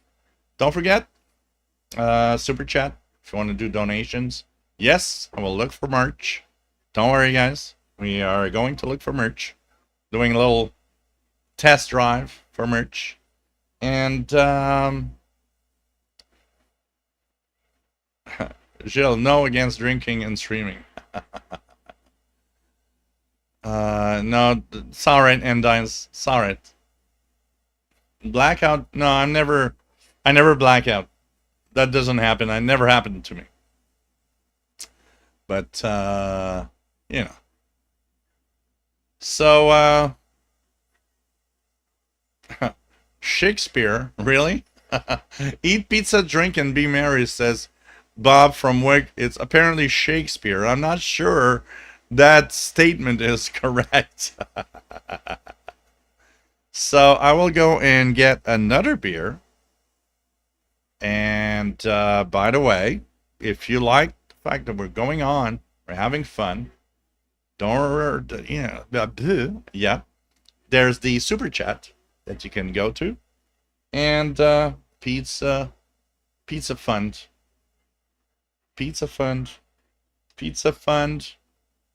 and Paul the Cat treats through PayPal at this email.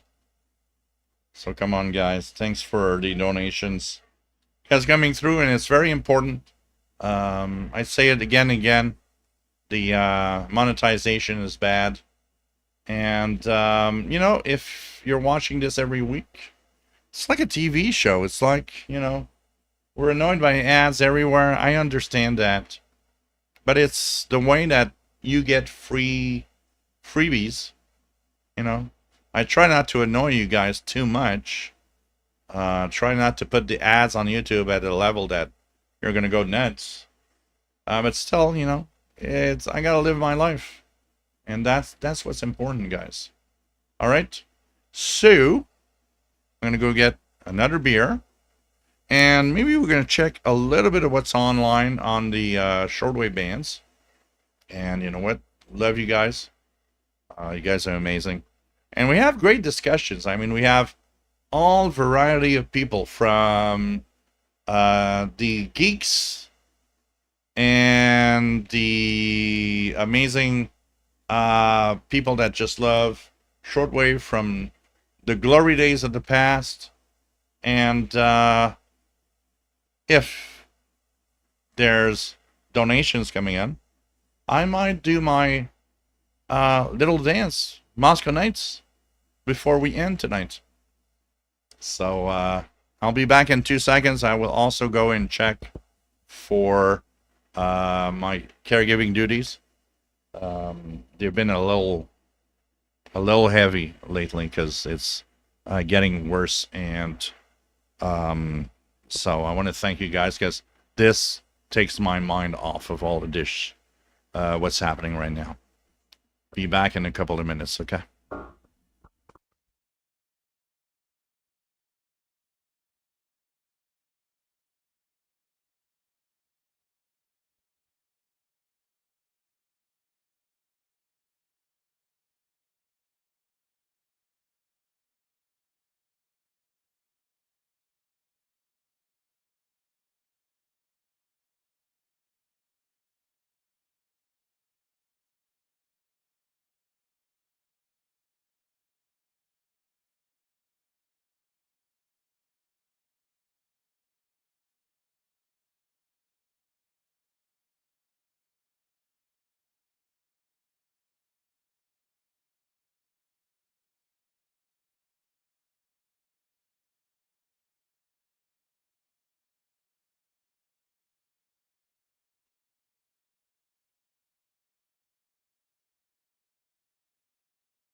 Hello, everybody.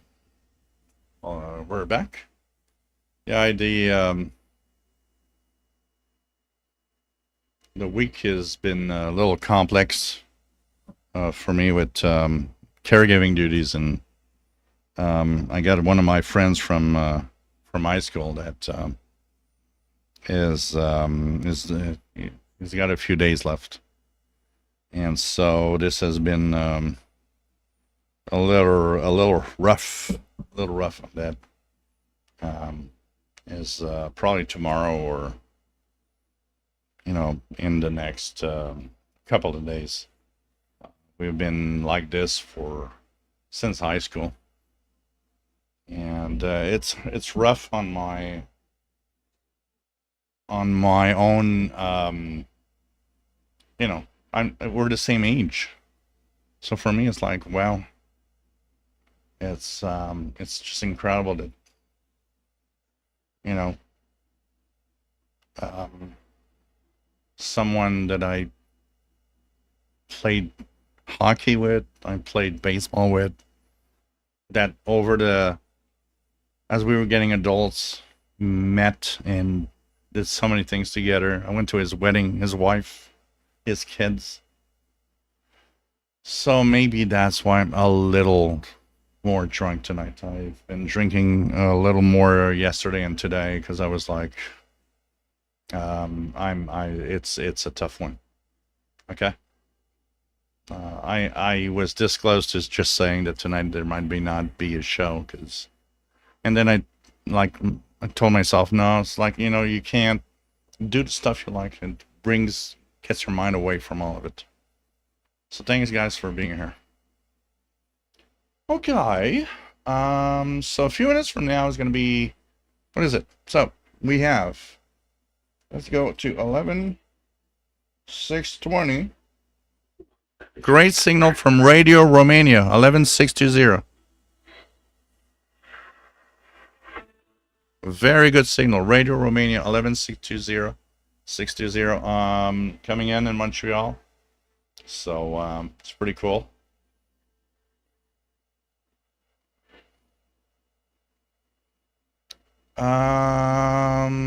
Old radios. Why does the iPhone dictation suck? I try to say things correctly as I can, and oh, don't worry about it. It's like correction when you go and you try to get the the you try to get the text being corrected on your text. It's like it's always horrible.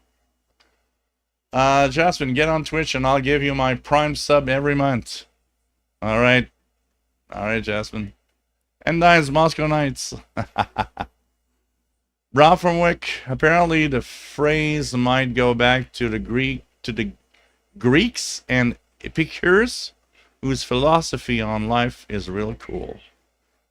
Oh God, old radios. I can have a cheat day on the weekend as long as I stick to my diet. The rest, oh yeah, well, diets are, yeah. Oh, kitty. Life in pleasure, but get your pleasure from simple things. Yep, that is important. Absolutely. So the special guest, he didn't want to, but I forced him to, like, hello. Hello.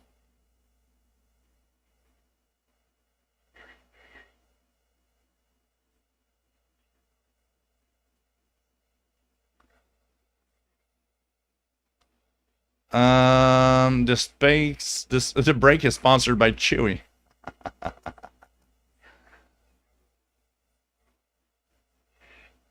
No reports received.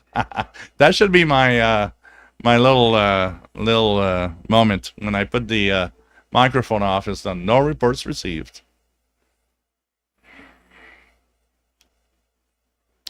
Donald, thank you so much for your donation. Much appreciated. Bert was 10 minutes behind due to the crimping tool. Just caught up. It's all right, guys.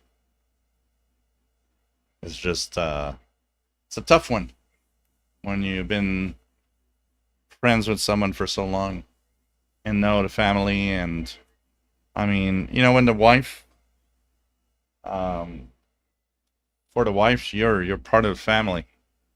That's even more. I cherish that even more. It's like, he's this guy. This guy's family is not just a friend. Radioscapes. Yeah. I do had my high school emails when a classmate goes, "Hard reality check." Yep. Jeff K lost a friend from 5th grade. Yep. James Farley, my Android phone understands me better when I've had a few drinks. I like that. The more I drink, the more my phone understands who I am and what I want. I like that. Oh, God. Catty, yep. Cheers every little day, every moment. And the Moscow Knights dance move. There you go. David, yeah, it's all right. We don't know what we have when we're all right and basically healthy and keep it up. And, there's that. I'm not going to call it being, um, same age. He's sick, I'm not. And you kind of feel weird because it's like, yeah, it's bizarre because I have my health and it makes you realize other things too. It makes you realize, you know what? I got my health. Take care of yourself. Take care of yourself.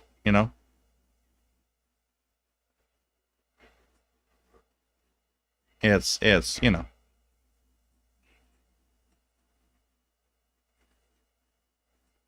Audio days 11620, strong in North Carolina. Pretty good. Radio Romania 11620. Robert Levin, my doctor told me I hadn't turned into an alcoholic. It's been self-medication to blot out all the sensory issues I have, being autistic. Yeah, sometimes it's not a good idea because sometimes we just go into some form of addiction for personal reasons, things we don't control, and we're like, yeah, I'm gonna try some things, guys. I think it might work, and there'll be a little more.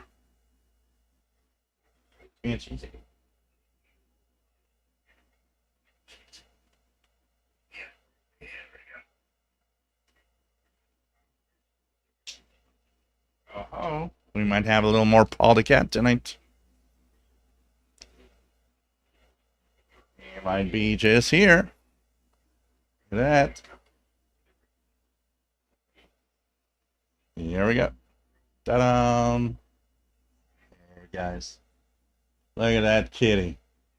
Imagine that little kid, that little guy on a t-shirt. Can't be more beautiful. Hey?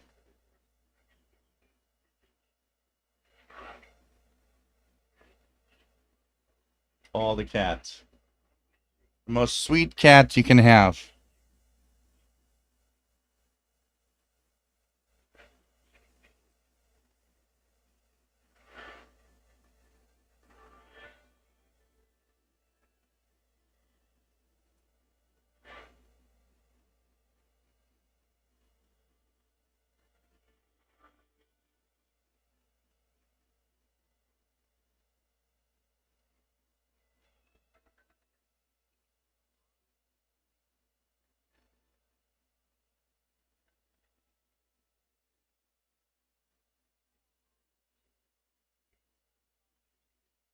We're just... This cat is amazing. I'm gonna tell you that.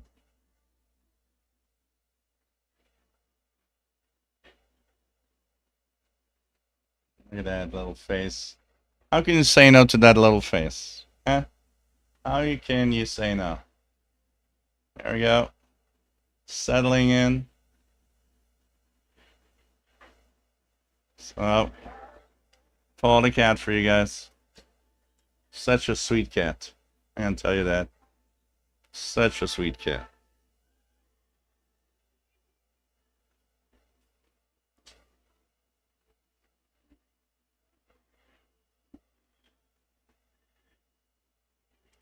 So, Paul the cat for you in the house.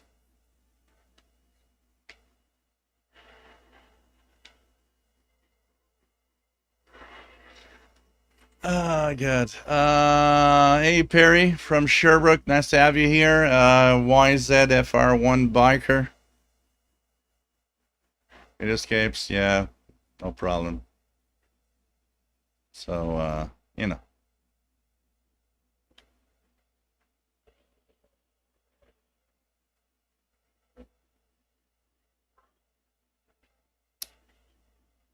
There was a lot of pirate stations last night, by the way. I was listening to pirates all night last night.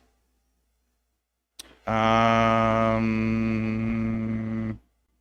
11, okay. Donald, lost my daughter recently. No parent should see their child take the last breath.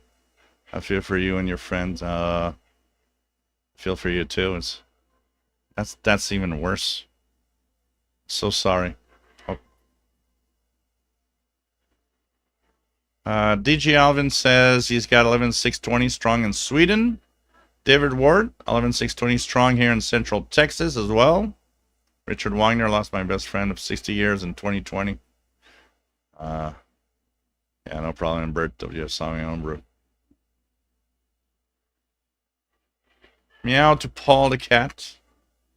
Rob from Wick. Handsome chat, but not as handsome as my Chihuahua.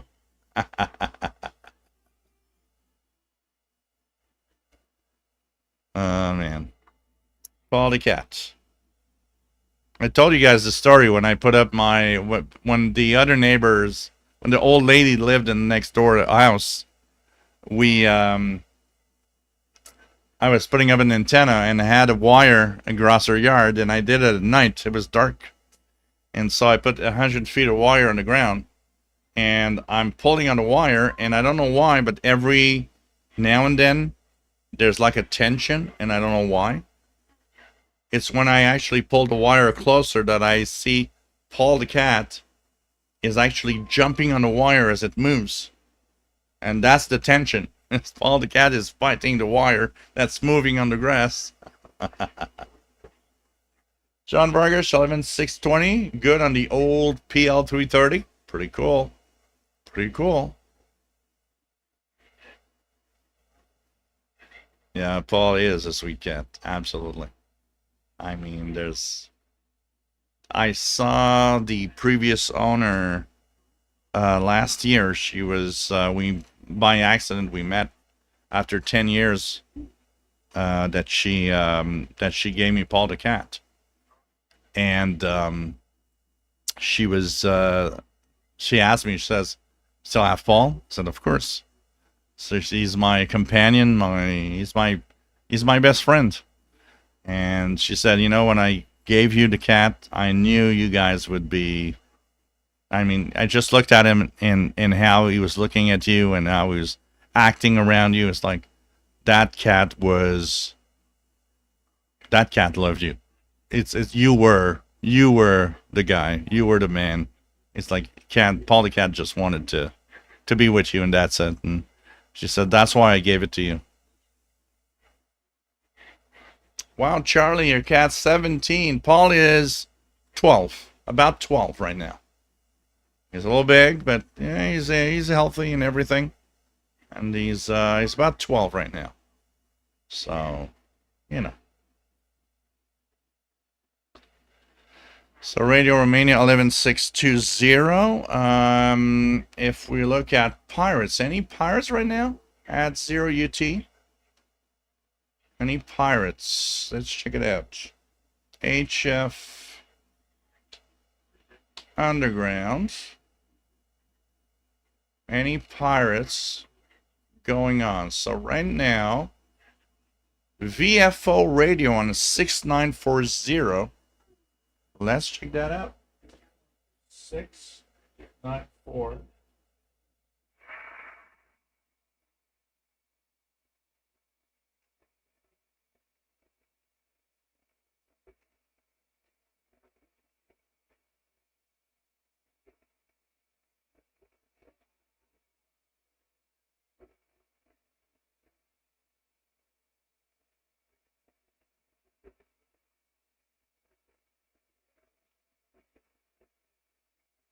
It's very, very weak here, 6940, but I also have,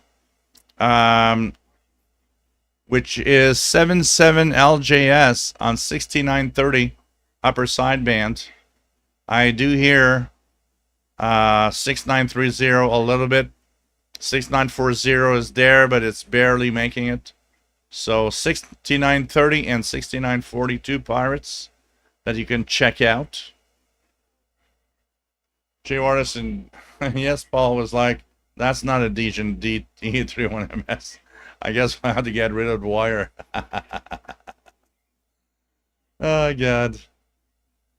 Old radios, mine lived to be 17. She could have, should have be 18 this year.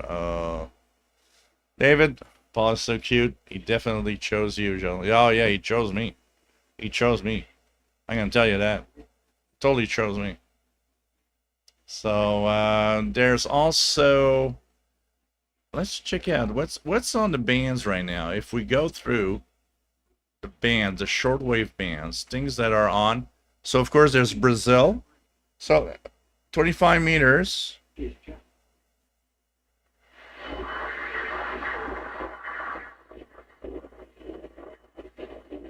guys hearing 11590? What's on 11590 right now? I'm seeing something on 11590. Here we go. 11590. At this time, Ibra Radio from Uzbekistan. That would be what I'm hearing. 11590. Ibra Radio BE. I don't know what that language is. BE. From Uzbekistan to South Asia. I'm hearing something.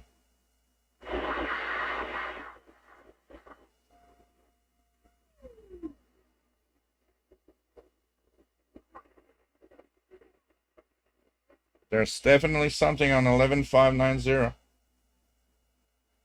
Apparently from Uzbekistan. Then we have music. Beautiful Brazilian music. From Radio Nacional Amazonas, 11780. And so that's pretty cool. Jean Arash, Cool Jazz on 6930.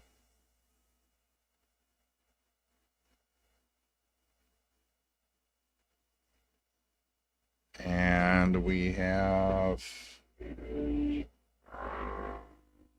a huge radar signal, 11845-ish. A huge radar signal on 11845.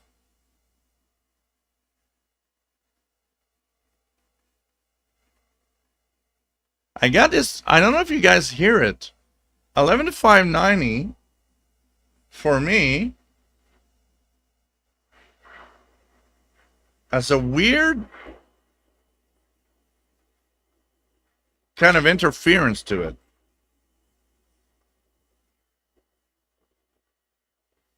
But I don't know if it's local or not. So 118.435 to 50 to 60. It's a wideband radar signal there. There's a wideband radar signal there. Old radios can hear Brazil. David Ward, 11780 is strong. 1170 is strong for Mike B. Dave Newmeyer also.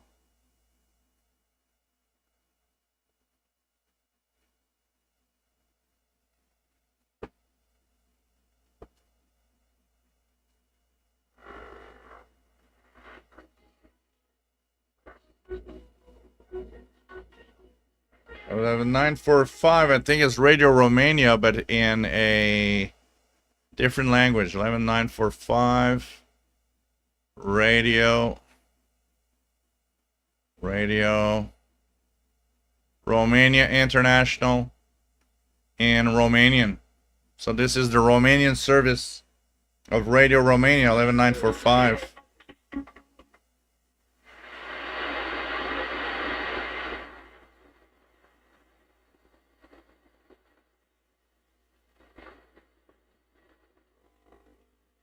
Same signal, same radar on 12250. 12250-ish. Same type of radar signal. Right now.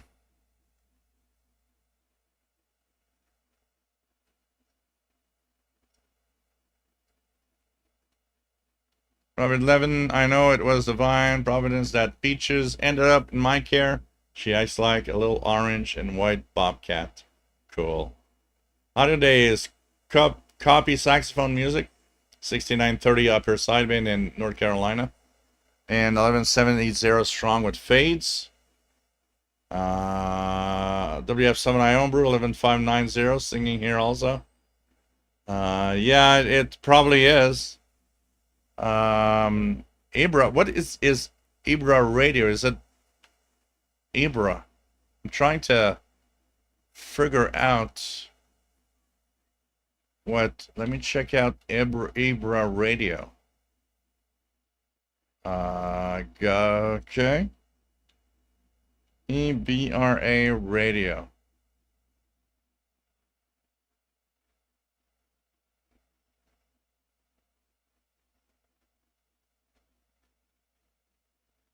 So, okay. Ibra Media is Ibra ministers through internet, satellite, television, video, cassettes, radio, education, shortwave, yeah. It's a religious broadcaster. Ibra or Ibra Radio.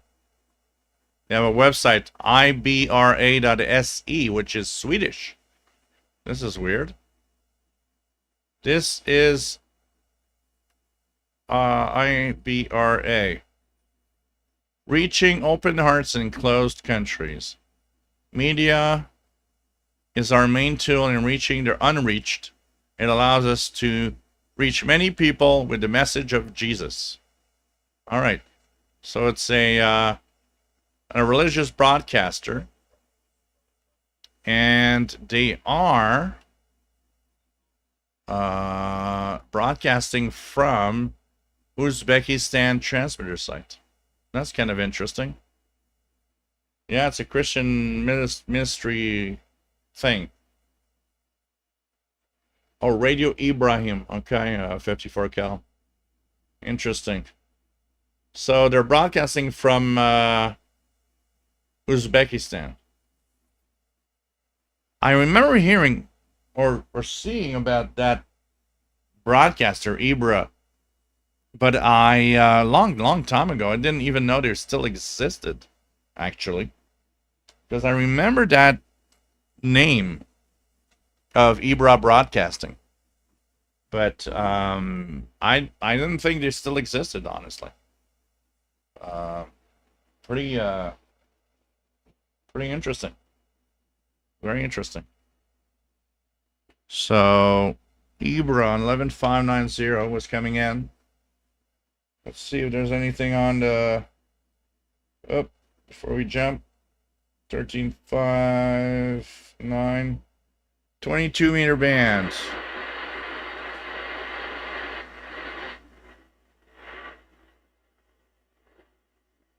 Something on 13.640.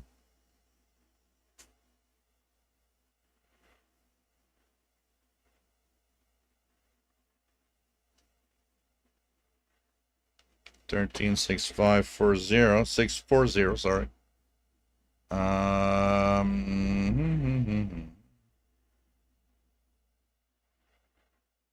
Zero would be, so I guess it must be China, because Son of Hope. By the way, must be China. The only thing I could see. Sound of Hope, Taiwan and Voice of Hope are apparently gone. They left Shortwave, from what I understand, which means China will have less of a jamming to do, basically. 4041203. Oh yeah. Oh, okay. Maybe I know what it is. 1903 iAfrica FM. Okay, that could be iAfrica FM from Algeria. It's broadcasting from Algeria. iAfrica FM is going on until 03 UT in Arabic. So that could be. Actually, it would be.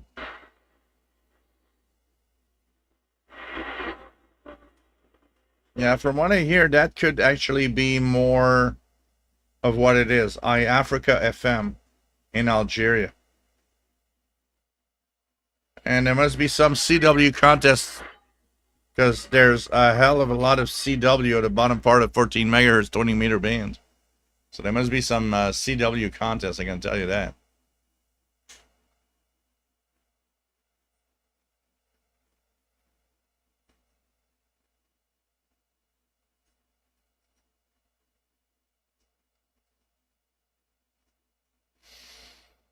Hey, Andrew Galloway. Nice to have you back.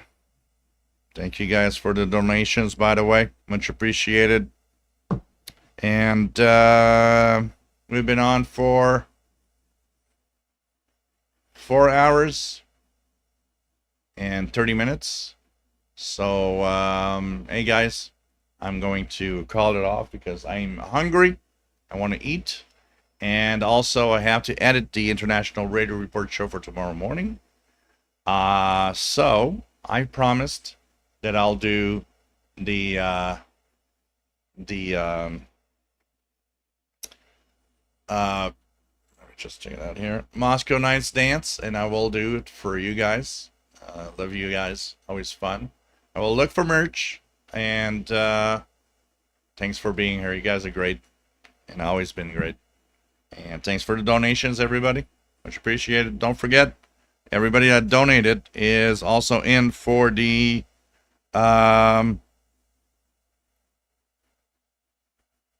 CIDX giveaway of 2 memberships first week of August. I think it's going to be a lot of fun. So thanks guys for being generous, for being here. Love you guys so much. Stay safe. And we're going to check out for the Moscow Nights Dance right now. And here we go. Where it is. Check it out. Moscow Nights. And before I leave, don't forget that it is amazing for the donations to the super chat. Thanks once again, everybody.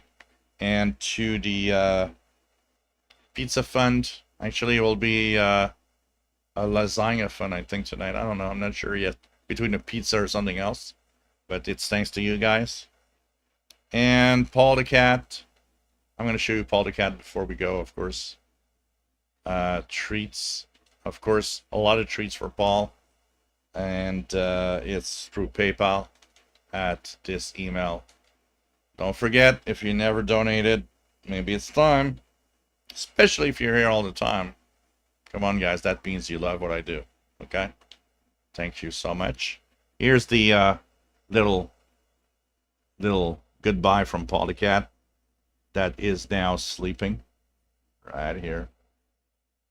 There we go. Paul the Cat saying bye to everybody.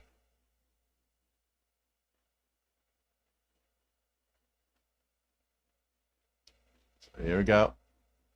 Paul the Cat saying bye-bye. He's actually saying, can I sleep now? Yeah. So, here we go, guys. red face from the famous camera setting. So here we go. Let me go to here. We're gonna change a little something. Here, I'm gonna put the headphones because I need to hear the song, of course, to groove to the song. And this. Put this here, and we will. Moscow Nights. I don't know why it always says Moscow Mule every time I want it. Moscow Nights Radio Moscow. And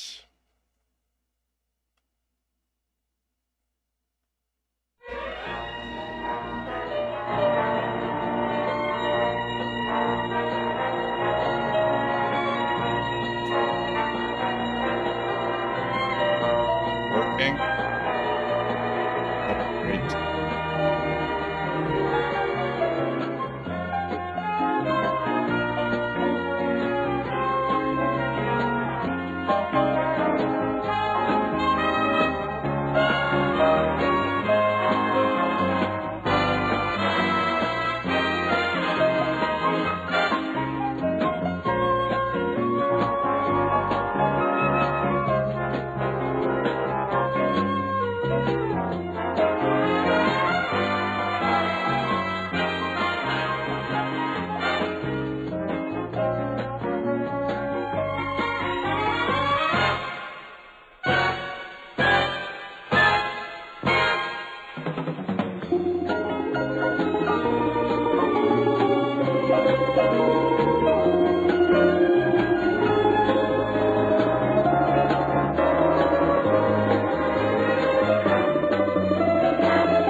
Robert Fletcher.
Oh, Danielson in Australia is hearing the radar. Sing.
Thanks, guys. Take care.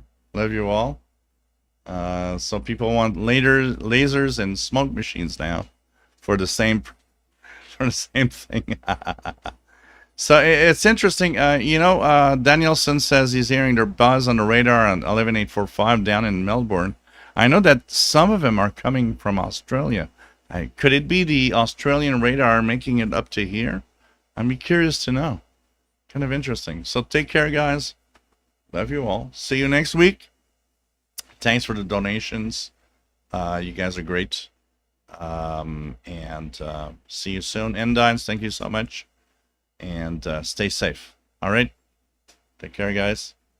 And see you next week.